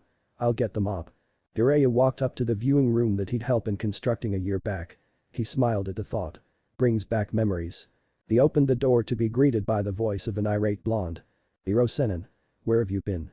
The sage turned his eyes to his older student. Minato smiled apologetically before glancing decidedly at his younger pupil. Naruto tapped his foot impatiently. Jiraiya smiled, amused. "Why are you so mad at me all the time?" "Seriously?" Naruto's eyes widened. "Well, first, you act totally irresponsible and leave us to go off alone in order to look at girls. Second, you told him."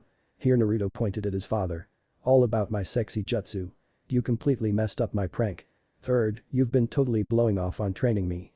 Fourth, you left us with all the old ladies after they found out you were peeping. That's totally messed up. Serves you, right? The sage smirked. You're the one who got their attention. Fifth." The boy paused. "Fifth, well, you do a ton of nasty things and you deserve to have people be mad at you." Naruto crossed his arms. "Well, I have important things to do every once in a while. Can't blame me for that, right?" Jiraiya laughed, gazing pointedly at Naruto's father. "You're spoiling him rotten," he stated bluntly. Naruto ducked his head quietly. He didn't mean to shame his father. Minato shrugged. "We were talking about pranks." Jiraiya put a hand to his face and gave an exaggerated groan. "And here I was finally weaning him from that habit." "Oh." The fourth quickly changed the subject. "We got some food too." Jiraiya nodded. "So I've heard. It's not ready yet, but it will be done in a few moments." Minato smiled brightly. "Naruto's a great cook." Naruto grinned sheepishly at the comment. He'd lived alone most of his life and had learned to cook out of necessity. That does smell good." The toad sage took a deep whiff before turning to his younger student. "How come you never cooked for me before?" Naruto pouted and muttered under his breath. "You never asked. You just assumed I didn't know how." He looked down. "Thanks for buying me food though." Jiraiya smiled. "A growing boy's got to eat." Speaking of growing boys, the fourth chimed in cheerfully. "Naruto. You should go watch the meat. It'll take a while to cook, but you don't want it to get burnt. Make sure you're there to take it out right when it's ready." Naruto nodded and left. There was no way he was screwing up the first meal he's making for his dad. Minato dropped his smile. "Jiraiya-sensei." The sage tapped his chin. "This is about what you said you wanted to tell me the night before, isn't it?" The fourth nodded. "Did you know the first thing Naruto told me when he first realized that I was his father?" Jiraiya shook his head, giving his student the signal to continue. Minato's voice felt placid as he recited his son's words from memory.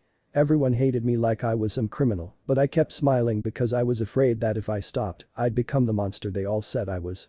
Jiraiya sighed inwardly. He had an idea where this was going. The fourth continued, the strain clear in his voice. "No matter how hard I tried, people just kept telling me how worthless I am and how I should just die." Minato grit his teeth and looked pointedly at his mentor as he headed into the last segment. "I wished so bad for someone to protect me and love me and stop everyone from treating me like I didn't deserve to live." Silence hung heavy in the air. Minato gazed searchingly into the eyes of the man who he'd once considered to be his father. Realizing he wasn't going to receive a response just yet, he continued. "He was crying." Minato bit back a sob. The pain I heard in his voice, tears of sorrow and anger rolled out of his eyes. His voice dropped dangerously low. "It makes me want to kill them all for making him to suffer like that. It makes me wonder about my sacrifice. It makes me wonder if Kushina should have died at all. I could have taken her to receive medical care instead of chasing after the Nine Tails." His voice took on a bitter, accusing tone. "You could have told me where Tsunade was. As long as she was still in the Fire Nation, I could have brought her back in less than 10 minutes. Kushina might have lived." His mentor, his Jounin-sensei, his father figure, said nothing. Minato snarled uncharacteristically. "Konoha doesn't deserve the peace it has." Jiraiya furrowed his brows. "Minato. You don't want to go there." "Don't I?" The former Kage laughed. "What are you going to do to stop me?" I'm one of the most powerful shinobi alive. Minato the Toad Sage paused as he weighed his words carefully. The fear of Biju and Jinchuriki is deeply ingrained into our culture, and the Nine Tails attack greatly magnified that fear. You shouldn't blame the people for the ideals taught to them ever since they were born. They simply don't know any other way of thinking. Killing them won't cause the fear to go away. It will only create more fear and more hatred. If you want to create a world in which people truly understood one another, then you have to change their perceptions. That's the only way to create true peace. The fourth shook his head. You still could have taken him in and raised him as your own. Jiraiya gave his student a hard look. You know my life better than anyone else. I have to be constantly out in the field doing reconnaissance and maintaining my network. I wanted your son to grow up with people his age in a place he could come to call home, not in an environment of constant travel and strife. That's still better than what he went through. The sage shrugged. In hindsight, perhaps, but we couldn't have known that at the time. I don't want to hear any more of your excuses. The fourth whispered softly. He turned his back to look out into the streets through the room's clear glass walls. Naruto's words played through his mind on repeat. I'm going to hear what Kakashi has to say before I make my decision. Jiraiya nodded silently. It will have to do for now. Minato turned. I have one more thing I want to talk to you about. What is it? Jiraiya asked. It's about the crow. Minato replied. The Sannin feigned ignorance. I thought I told you to not worry about it. Easier said than done. Minato paused before continuing. I tagged it with a flying thunder god marker. Jiraiya hid his surprise under a mask of curiosity. Go on. When the crow de-summoned itself, it landed on the hand of a man I don't recognize. The man next to him, however, had an immense chakra signature. It's on par with that of a Biju. There's only one person I know of who has such a reputation. Minato looked expectantly at his mentor. Jiraiya nodded. Hoshigaki Kisame.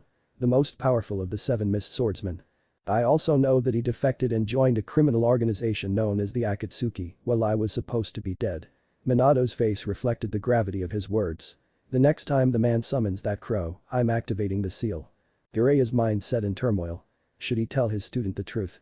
That Uchiha Itachi was his spy contact in the Akatsuki? That the man had only acted on the village's orders when he committed the Uchiha massacre?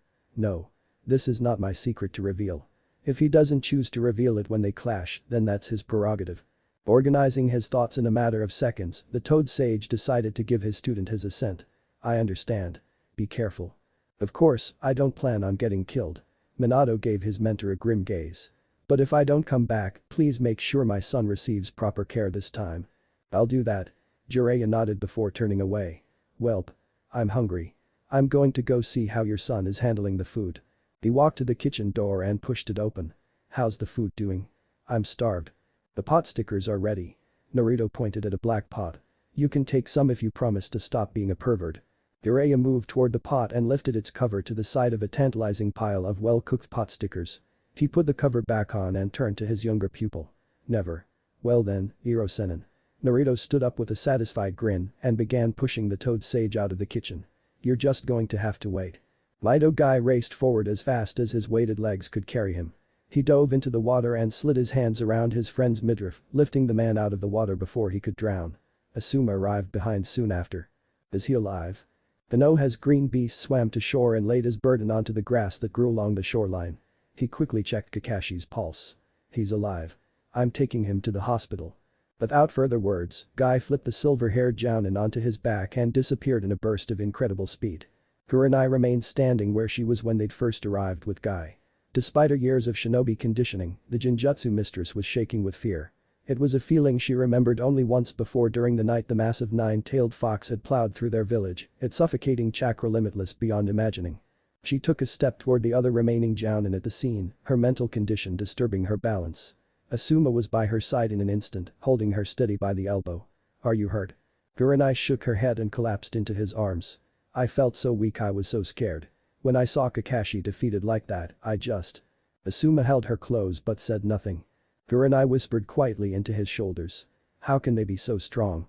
Asuma shook his head. Some people were just born with greater talents. Konoha's copy Nin, Kakashi of the Sharingan and one of the village's top assassins, had been one such person. Even before he'd gotten his Sharingan, the perpetually masked shinobi had been able to run circles around his peers. To watch such a man be beaten so easily was demoralizing to say the least. People like Uchiha Itachi simply made everyone else seem weak. I'm not sure I can do this anymore. The Genjutsu mistress mumbled.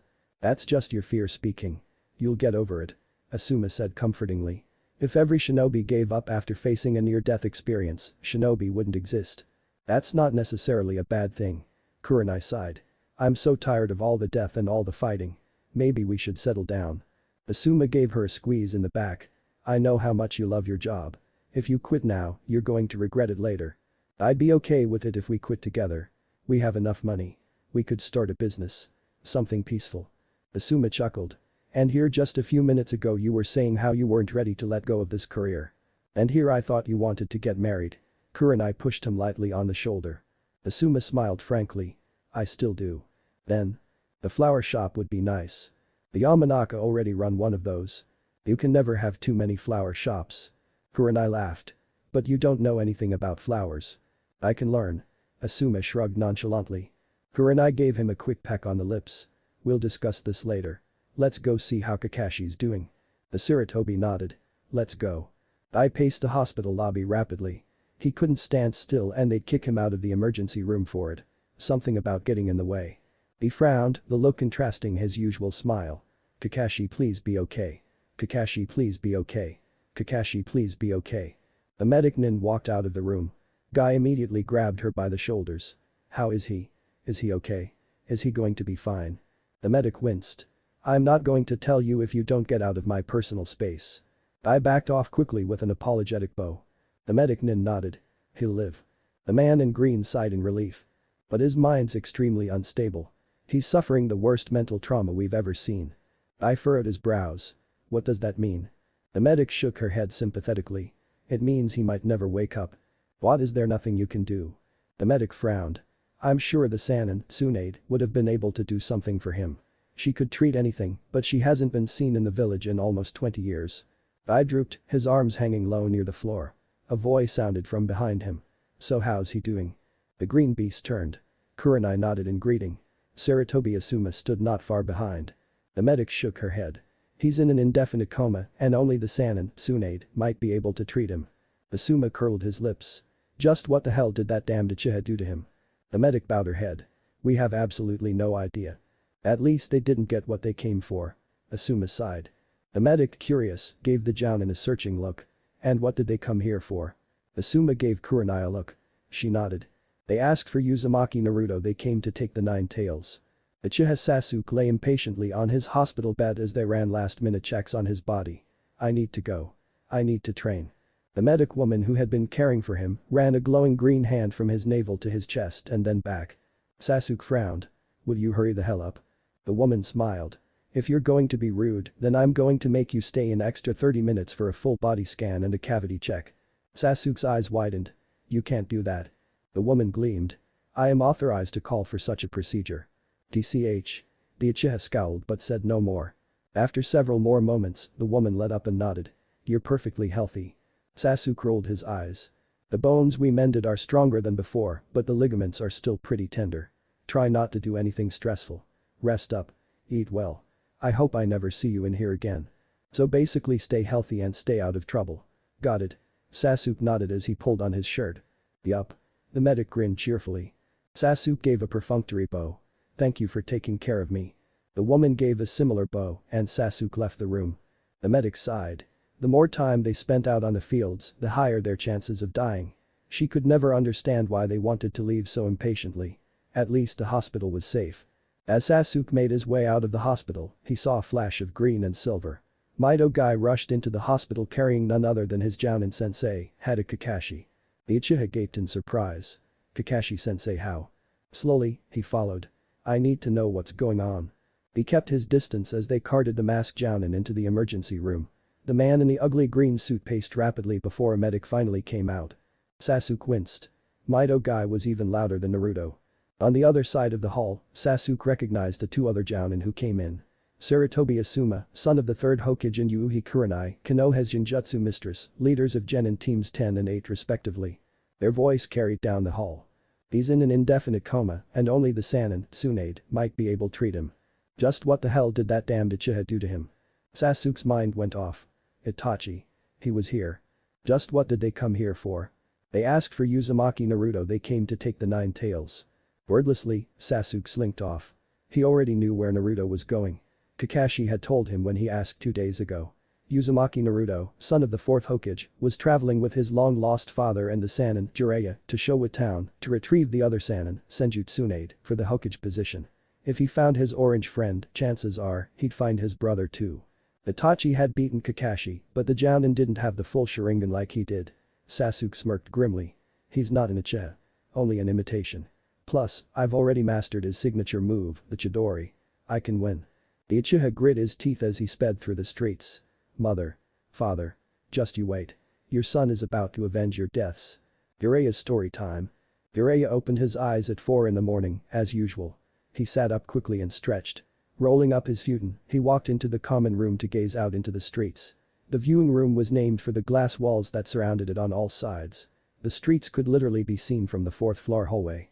Even the floors and ceilings were transparent. Jiraiya looked up and sighed. The room above them had been covered wall to wall with extensive straw mats. Used to be able to get quite a nice view from down here.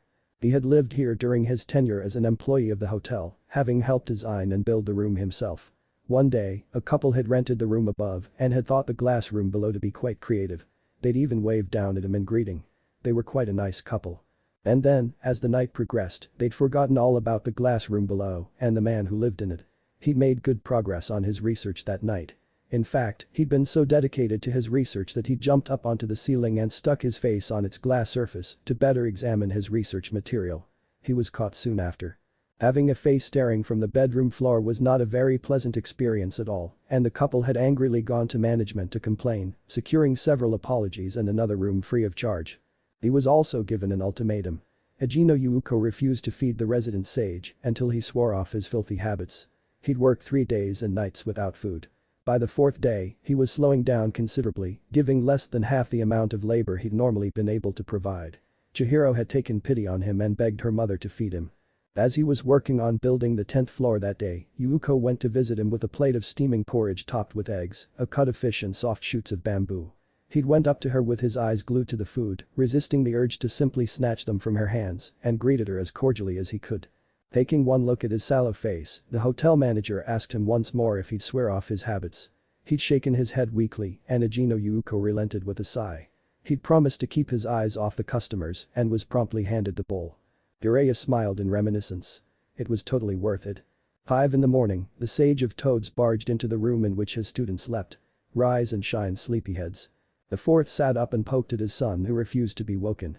Naruto. Time to get up. Naruto rolled away off his futon and curled tight. Minato looked to his mentor and shrugged. Jiraiya nodded. I'll be waiting outside. And promptly left. Making his way to his son on his knees, the 4th grabbed and shook him by the shoulder. Naruto. We need to get ready to leave. Naruto pulled his cover over his head. Dinwana. Minato smiled and clawed his son in the belly. Naruto jolted and laughed. No ahahaha stop ahaha I'm up. Minato stood up and made his way to the door. Get dressed. We'll be waiting outside.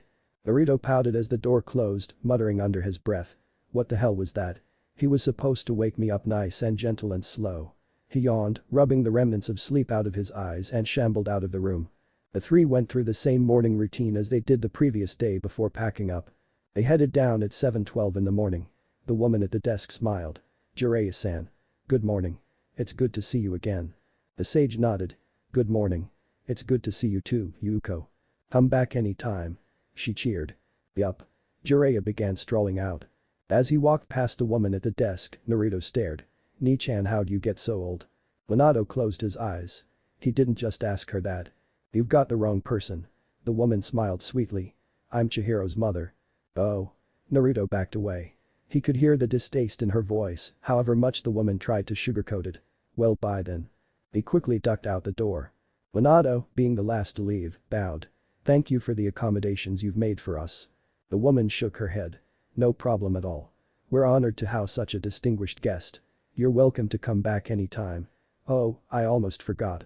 She reached under the desk and pulled out a box. This is for you. Minato walked up and allowed the woman to drop the box in his hands. What is it? It's for the road, courtesy of the establishment. Yuuko smiled. My daughter made it herself. He slid the cover open to the sight of several balls of rice. You're too kind. The woman shook her head. Not at all. It's for old time's sake. That Jiraiya hasn't eaten our cooking in almost a year. Remind him to come back more often. I will. Thank you. Minato nodded and swiftly walked out. Yo. Jiraiya smiled in greeting. Flirting with the lady. Minato rolled his eyes. Let's just go. Naruto jumped up. Where are we going? The fourth looked down at his son. Through the forest straight north-northwest. We won't be seeing any towns or villages for at least 2 days. Are you ready? Naruto nodded. Definitely. Well then let's go. Bing. The timer clicked. Fish is ready. Ryuko waltzed over to the pan and propped the fish onto a plate. She checked the pot next to it, talking to herself all the while. Not ready yet. Shouldn't be too long. She washed her hands quickly at the sink and sat on the kitchen stool, turning her mind elsewhere. Naturally, her thoughts fell to her daughter. Ejino Yuuko was only hotel manager by name. Her daughter was the one who practically ran the place from inventory to funds to resource and labor management. Truly, she was proud of her daughter. Yuuko sighed. Now to do something about her non-existent love life. A sudden clatter pulled her out of her thoughts. The soup had boiled over and the cover had been pushed off the pot by the mounting heat and pressure. Whoops. Yuuko leapt off the stool. Soup's done. The hero passed out the plates and utensils while her mother made the food. A large man lumbered in just as she finished. Hey father. Ejini Akio yawned. Hey Chihiro. Your mother making lunch? Chihiro nodded. She should be done right about now. A voice suddenly floated down into the room. Honey. Come help carry the food to the table. Akio scratched his belly and mumbled under his breath. How did she know I was here coming, sweetheart? He promptly walked off. Would you like some more soup, father? Ejino Akio laid back and put a hand to his stomach and sighed happily. Nope. I'm stuffed. What about you, mother? The woman smiled. That's okay, Chihiro, I can help myself. They sat silently for a few moments. Mom? Yes dear. What if I were? Chihiro hesitated, piquing her father's interest. The man sat up and leaned forward. To continue. Ryuko backhanded his guts. Stop it. You're making her nervous. His belly jiggled. That's what dads are supposed to do. Chihiro's face fell. Never mind. Oh, no. Ignore your father. He's just messing with you. You haven't killed anyone, have you? Chihiro shook her head and her mother smiled. Then there's nothing to be afraid of. That's right. Her father stood up with a grin. We're your parents. You can tell us anything. They waited expectantly. What if I told you I were in love? Oh. Her father sat down with a sigh of relief. I thought you were going to tell us that you were Lao. What was that for? Stop it.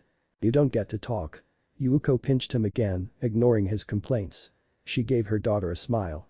Well dear, I'd tell you that it was about time. The girl gave her a questioning look. Yuuko sighed. You know your mother had plenty of suitors by the time she was your age before she found your father, but look at you. Working at the hotel all day. I was starting to get worried. You need to go out, find someone to share your life with. She paused. So who's the lucky boy? Is it Haku? Her daughter looked down and shook her head. Yuuko bit her lips impatiently. Well, whoever it is, it better be someone worthy of our amazing daughter. Yeah. Someone like me. Her husband burst out, unable to keep silent any longer. I'd roll over and die before I let my daughter go out with someone like you. Yuuko poked the man in his belly.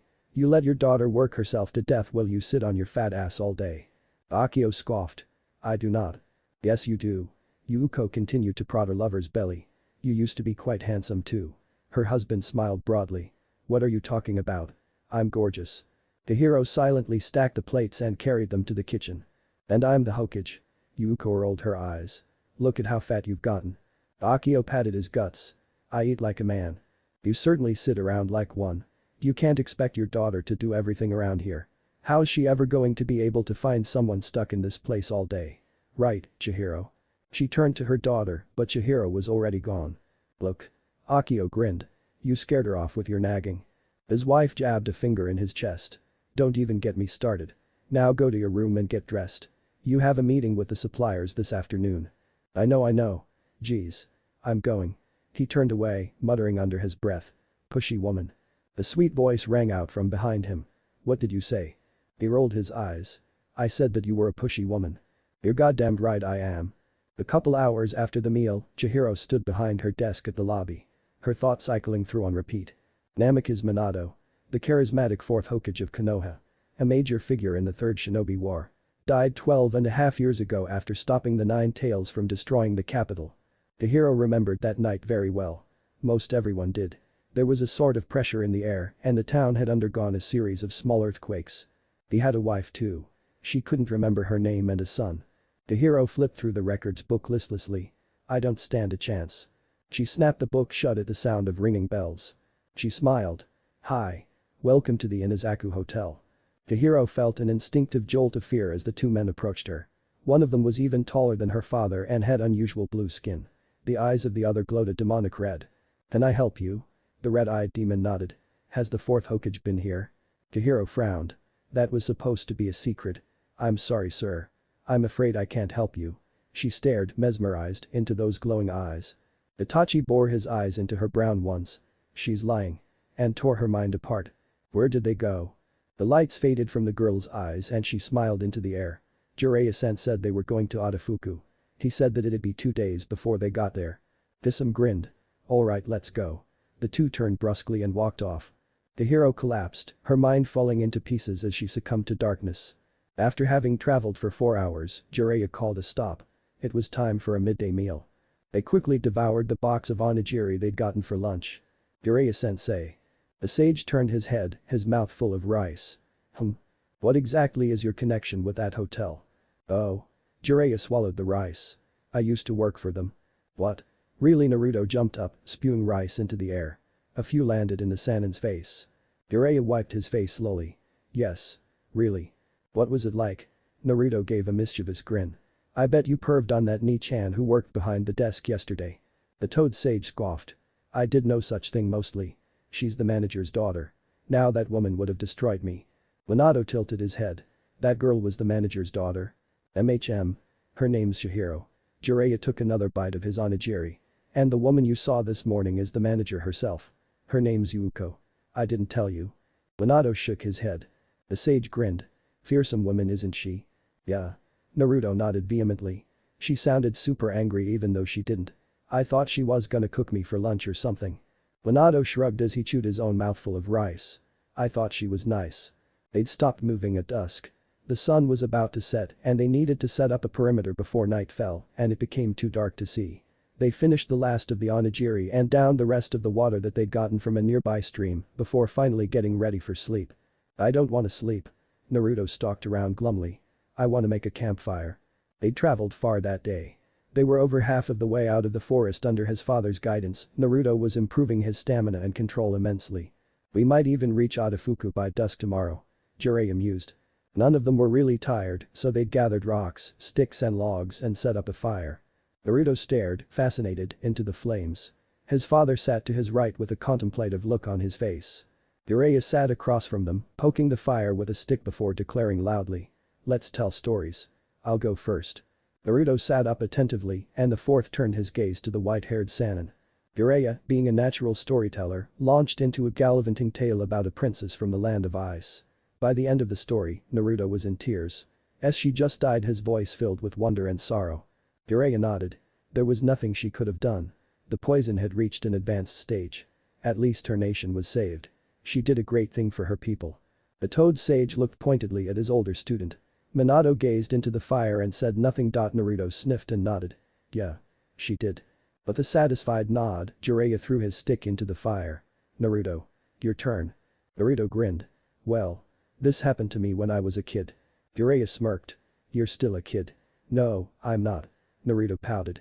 Anyway, you know how the villagers used to treat me like trash, right? Minato sat up. His son had his full attention. Happy at having caught his father's interests, Naruto continued. Well, most of the village actually just ignored me. I mean really ignored me like I wasn't there. So I got some ropes and pulley and I climbed up to the Hokage monument. No one noticed me, which for once was great because I also brought 10 buckets of paint. Naruto sat back as he rummaged through his memories. I loved that day. I was there all the way into the afternoon before they finally caught me. I painted the first Hokage with funny eyes and a fat nose, and I made the second Hokage look really old, or at least I tried to. I gave old man Sarutobi whiskers and made him look like a monkey. He paused. Minato smiled. And what did you do to the fourth Hokage? I was making you look like a girl. Naruto smiled sheepishly. Jiraiya sniggered silently as he picked up another stick to prod the fire with. But I only got the lipsticks on before they found out what was going on. His father nodded. What did they do to you? Naruto pouted. The old man made me clean it all up, which was really a shame. They should have left it up for at least a week. But the best part of it was that everyone knew that I was the boy who painted the Hokage monument. He pointed at himself proudly.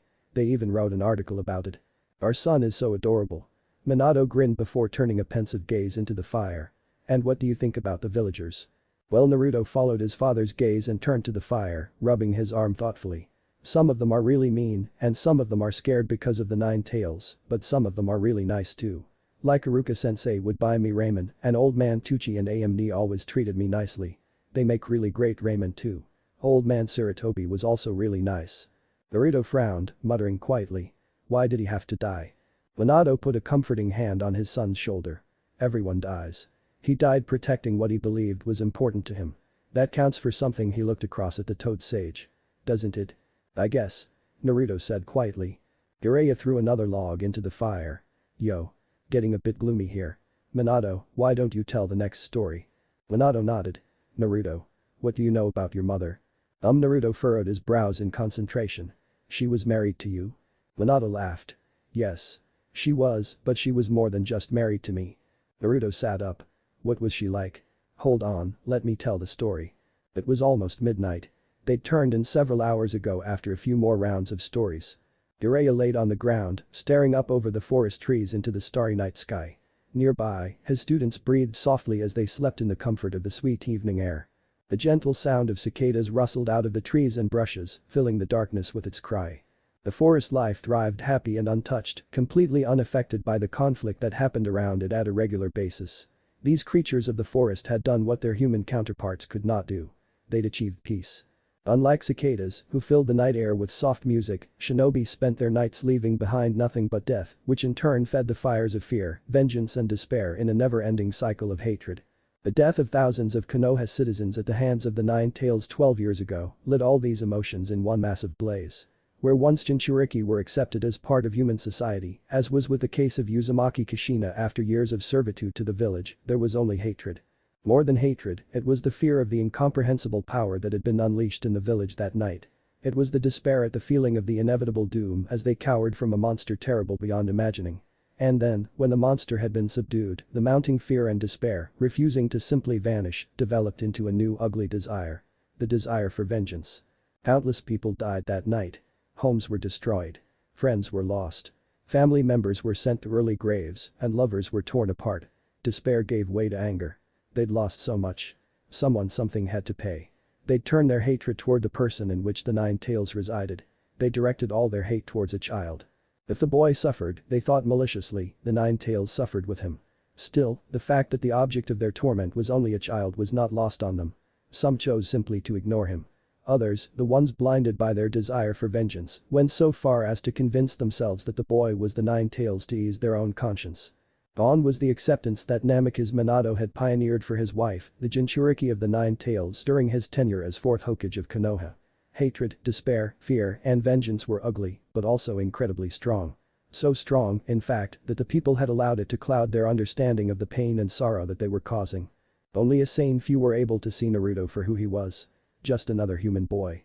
It was people like Yamino Iruka who, despite having lost both parents to the Nine Tails, were eventually able to look past their own pain and hatred to give the boy what he deserved. Fair treatment. Iruka's attitude caused people to distance themselves from him, as they did with those who associated kindly with the demon fox.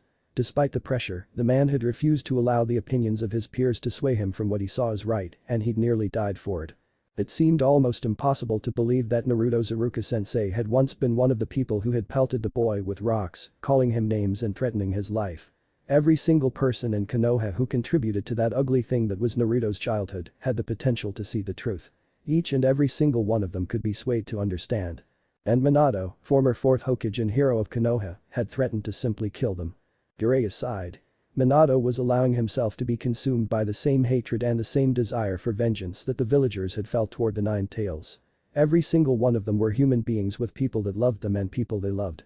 Every single one of them and Yamino Iruka waiting to happen. The fourth's hatred was clouding a fact that he knew to be true. That they were just like him, human beings. The civilian father loved his child as much as the fourth loved his. They were the same. If he killed the father, the child would be the one to bear the pain. The same went for the civilian's wife, family and friends. If, by some impossible chance of fate, they somehow avenged the man, then the pain would fall to Naruto. God forbid the boy turn to vengeance. What irony. The Toad Sage smirked morbidly and raised his hand up into the air as if to reach for the stars. Even now, under those very stars, Iowa assassins were making their way toward the borders of the Fire Nation, their sole purpose to put an end to the life of the man who'd killed so many of their compatriots during the Third Shinobi War. Understanding, forgiveness, it all seemed like an impossible dream. When will the cycle ever end? This sucks. Kisum sat on a rock as he contemplated his situation. There's no way in hell we're going to beat both the Yellow Flash and one of the Sannin. I thought you liked fighting strong opponents. Itachi stopped and stared placidly at his partner. The shark man rolled his head up to the sky. He killed 1,000 Iwanin during the war. In a single day. By himself. Alone. All strong opponents have weaknesses. Itachi noted calmly. Yeah. The Sharingan.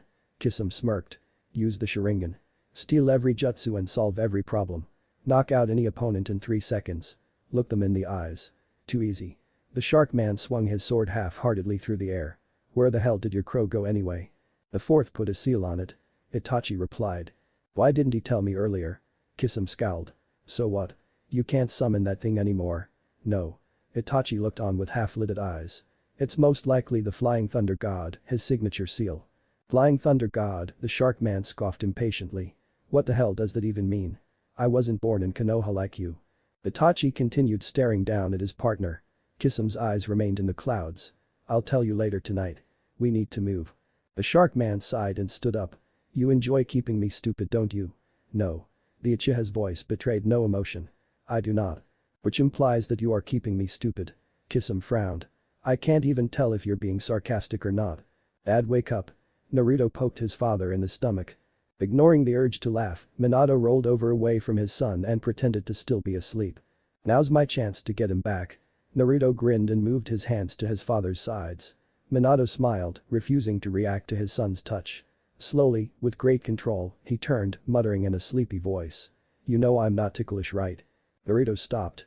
Seriously, that's not fair. Yup. The fourth nodded. You're going to have to find some other way to wake me up in the morning besides tickling. Naruto pouted and sat thoughtfully.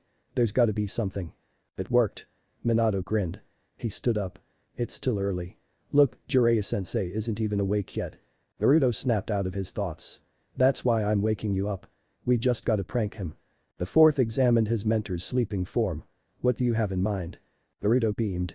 Well, Iro Sennin's a huge perv. I bet we could knock him out with a good sexy clone. Minato smiled. Haven't you done that one already? Naruto nodded. Works all the time. I'm not exactly sure I'm comfortable with him looking at you that way. Why? They're just shadow clones. Naruto pouted. Even if they're shadow clones. Minato sighed. You do know that everything your shadow clones see and do become part of your memories when they disperse, right? Really they do, he paused and thought. Oh yeah, they do. Are you serious? Minato frowned inwardly. Listen, I've got a better idea. Naruto pouted up at his father. I still think the mass shadow clone sexy jutsu would have been a good idea. He's so cute. Minato smiled softly at his son's displeasure. How good's your henge? I'm super good at it. Naruto beamed proudly. Minato nodded. I want you to make 8 clones of Iwanin. Naruto complied instantly. Minato made 2 copies of himself. One he morphed into an Iwanin. He henged a kunai into the other clone's head. You do something similar. He whispered. Naruto grinned and pinned a clone into the tree with a kunai in the hand, head and heart. Oh, this was going to be fun. Minato began making his way to Jiraiya's still sleeping form. Dad. What are you doing? Naruto whispered loudly. Minato shook his head and put a finger to his lips. Naruto nodded. Right. Turning back to his somehow still asleep mentor, the fourth laid his palm softly onto the man's chest. The rays of a seal flowed out through his palm. He stood up a second later, giving a satisfied nod at his handiwork before heading back to his son. I've got another Flying Thunder God marker in Konoha, right above my bed. Naruto's eyes widened. Then that means yup. Minato smiled. He put a hand to his son's shoulder and they vanished, leaving the Sage of Toads lying alone in the middle of a vast forest. Jiraiya woke to the sound of loud chattering. We finally got him. The bastard. Now they can finally rest in peace. The sage sat up to his worst nightmare. Minato lay crumpled against a tree, a kunai in his head. And Naruto. Jiraiya grit his teeth as the one of the killers turned around. Oh. There's another one. How the hell did you miss him? I don't know. I'm sorry, boss. The boss grinned. Doesn't matter. We'll gut him too. If we can kill the Yellow Flash, we can kill anyone. The others cheered and raced toward the angry sage. Jiraiya palmed one in the head just as it reached him. It disappeared in a puff of smoke. What a clone. 2 more came after him. One with a flying kick and another with a diving tackle. With no time to think about what just happened, Jiraiya jumped up, dodging the tackle, and deflected the kick with his forearm, jamming his fist into the Iwanin's face as the man slid forward from the momentum. Falling back to the ground, he crushed into the back of the dive tackler. Both disappeared in a puff of smoke. What the hell? In Minato's apartment. "Aw man, he beat all my clones." Naruto pouted in distaste. Minato smiled. "Sannin isn't just a name you know. He's one of Konoha's strongest shinobi." Naruto sat thoughtfully for a few moments. Orochimaru was a Sannin too, right? Minato nodded. "And that old lady Tsunade that we're looking for is a Sannin too, right?" Minato grinned. "She's also incredibly violent. If you call her old lady, she'd probably pummel you into the ground." "Wow." Naruto's voice filled with wonder. "I think I just got a little bit more respect for that Iro Sennin. Forest. There's no way in hell you managed to sneak past our wards and beat my students. Who the hell are you?" The boss clone grinned manically. "Jiraiya of the Sannin. I am your doom." He flashed forward with incredible speed. "This one's better than the rest of them." Jiraiya smiled grimly and flashed a palm into the air. The boss raised a forearm, changing the trajectory of the sage's blow. With one of the sage's arms out of the way, he lashed forward with the same arm that he'd used for the deflecting blow. As the sage reflexively raised his own forearm to block it, the boss thundered a lightning-quick fist toward the man's guts. With quick reflexes, Jiraiya backstepped, avoiding the fist. He readied a palm, and just as his left leg flashed forward to step back in, he felt something hit his guts. Gamma Kenpo. The sage coughed up some blood. That blow was meant to kill. The Iwanin smiled. "Jiraiya-sensei. Good to see that I'm still a few steps ahead of you in Taijutsu." "Minato." Jiraiya frowned, the blood slipping down his chin. "This wasn't funny. This wasn't funny at all." The Iwanin shrugged. "I enjoyed it. We haven't sparred in 15 years. Yes, but that." The toad sage rolled his eyes and motioned toward the fake bodies. The corpses stood up with matching grins. "Wouldn't be a prank otherwise." Naruto grinned. Then, the two corpses disappeared in a puff of smoke. "Those were clones too?" Jiraiya furrowed his brows. "Where the hell is Naruto?" The Iwanin smiled. "We're all clones. Naruto and I are in my apartment bedroom by." With a puff of smoke, the clone disappeared. "I can't believe I lost to his clone." Moments later, the yellow flash appeared to his mentor's left side with his son in tow. "Good morning. Jiraiya-sensei." Naruto was jumping excitedly. "Best prank ever." "You guys." Jiraiya sighed in defeat. He had a sudden thought. "Don't tell me you drew a flying thunder god on me." Minato beamed. "Take it off." "I'll think about it." The sage of toads rolled his eyes. "This seal is the ultimate invasion of privacy. Now remove it or I'm taking your son to the red lights district behind your back." Naruto tilted his head. "Hey dad, what's the red lights district?" "Stay out of the red lights district." Minato shook his head as he placed a light touch on his mentor's chest. A sealing array flared sky blue before receding into his palm. He smiled. "If my son becomes like you, I'm going to murder you in your sleep." Jiraiya scoffed. "If your son becomes a pervert, I'll swear off women for the rest of my life." Naruto grinned. "I'd like to see you do that." "Naruto." Minato turned sharply. "Heh. Just kidding dad. Just kidding." Unlike Naruto's company, who traveled 150 kilometers west before heading north, Sasuke went straight northwest toward Showa town. To no surprise, even though he started 2 days late, he got there at about the same time that they did. "Hey boy. We've got a place here for you. Why don't you come here and join us?" He turned his eyes and the women squealed. "I'm 13. That doesn't matter. You're cute. We'll take you free of charge." The women nodded. Sasuke smirked. "And I'll report you for child molestation." "TCH." The lead woman spat. "Kid doesn't know what he's missing." But the Uchiha was already gone. "They're looking for Tsunade. Where the hell is she?" He turned to one of the street vendors. "Hey, where can I find Senju Tsunade?" The man's eyes widened. "That woman, if she's here, she's either gambling or drinking. Try one of the bars or gambling arenas."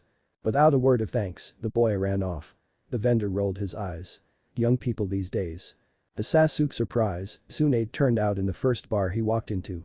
Naruto was already there. It was hard to miss them. "Who says I can't be Hokage?" "Bachan. Call me that one more time, you little shit, and I'll make you eat my fists." Literally. "I'll make you eat my fists if you don't come back to be Hokage, you creepy old hag." The sound of a table being smashed into pieces exploded into the room. The bartender frowned but said nothing. One does not simply mess with Senju Tsunade when she was mad. "Tell you what. How about a bet? If you can make me use more than just this finger." The woman held out a pinky. "Then I'll think about going back with you." Naruto grinned. "Too easy. It's a deal." "But If you lose, you're leaving and you're not coming back. To his side, the fourth Hokage frowned. Naruto. She's a Sannin, remember? Naruto shook his head. I swear I won't lose. I never go back on my words. Tsunade smiled. Hokage be damned, she liked this kid. He reminded her of her kid brother. A part of her was already hoping she'd lose this bet.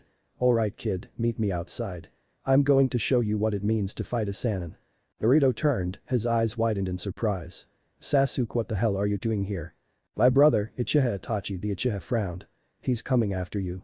I know he's coming, and I'm staying with you. Jiraiya sported a matching frown. Kid. This revenge business isn't going to do you any good. Sasuke grit his teeth in anger. He murdered my clan. He killed my mother and father. He deserves to die and I'm going to be the one to do it. Tsunade ignored their discourse and stomped towards the bar entrance impatiently. Screw this angsty kid. Uzumaki Naruto, are you coming or not? Naruto bit his lips. Jiraiya put a hand to his shoulder and nodded. Go. I'll deal with your friend. Naruto promptly walked out of the bar. Minato turned to his mentor. I'm going with him. I have to make sure she doesn't kill him. Jiraiya nodded. Do what you must. And his student was gone. Sasuke glared at the man who dared to downput his vengeance. It doesn't matter what you say. I'm going to kill my brother and avenge my family. The Sannin smirked. You can't beat him. My Sharingan have fully matured and I know Kakashi's Chidori. Jiraiya shook his head. You can't beat him. Sasuke sneered. You're just trying to get me to not fight him. The sage sighed. What are you going to do after you kill him? What would you have accomplished? I'll have killed the man who slaughtered my clan and murdered my mother and my father. Yes, I know, but what does that accomplish? Even if you succeed, your clan isn't going to come back to life. You'll have achieved nothing of meaning. We punish criminals for murder, don't we? How's this any different? The Uchiha glared stubbornly. Killing him means everything. The Uchiha turned and walked out of the bar. He wasn't going to waste time arguing with an old man about right and wrong. Jiraiya sighed. Itachi had sacrificed so much. Even so, I don't think setting your brother to hatred and vengeance was the right choice. He deserves to know. Outside, Naruto lay bruised in a crumpled heap. Constant repetition of old lady and old hag had finally tilted the female Sannin's patience. With her entire fist, she sent Naruto flying into a wall, promptly losing the bet. Hisam smirked. Look, it's your brother. I know. And they have another Sannin with them too. I know. Itachi deadpanned. Guess we're calling this off then. We are. The Uchiha stood up. Let's go back. The leader needs to hear about this. The shark man frowned. And we didn't even get to do any real fighting. This sucks. What a waste of time. The Uchiha said nothing. No. It wasn't. They turned to leave and were stopped by a sudden flash of light. Kisame felt something touch his back. With lightning-quick reflexes, he spun and cleaved the air, Samahada already in his hands. Huh. He turned back around to see Namikaze Minato, the fourth Hokage himself, standing before them. Minato smirked. You forget that I'm a censor nin, Hoshigaki Kisame. The fourth is a censor nin. Itachi frowned inwardly. That wasn't something most people knew about. Ooh, the yellow flash. You certainly live up to your name. Kisame grinned, pointing his sword forward. Let's see if you're as strong as they say.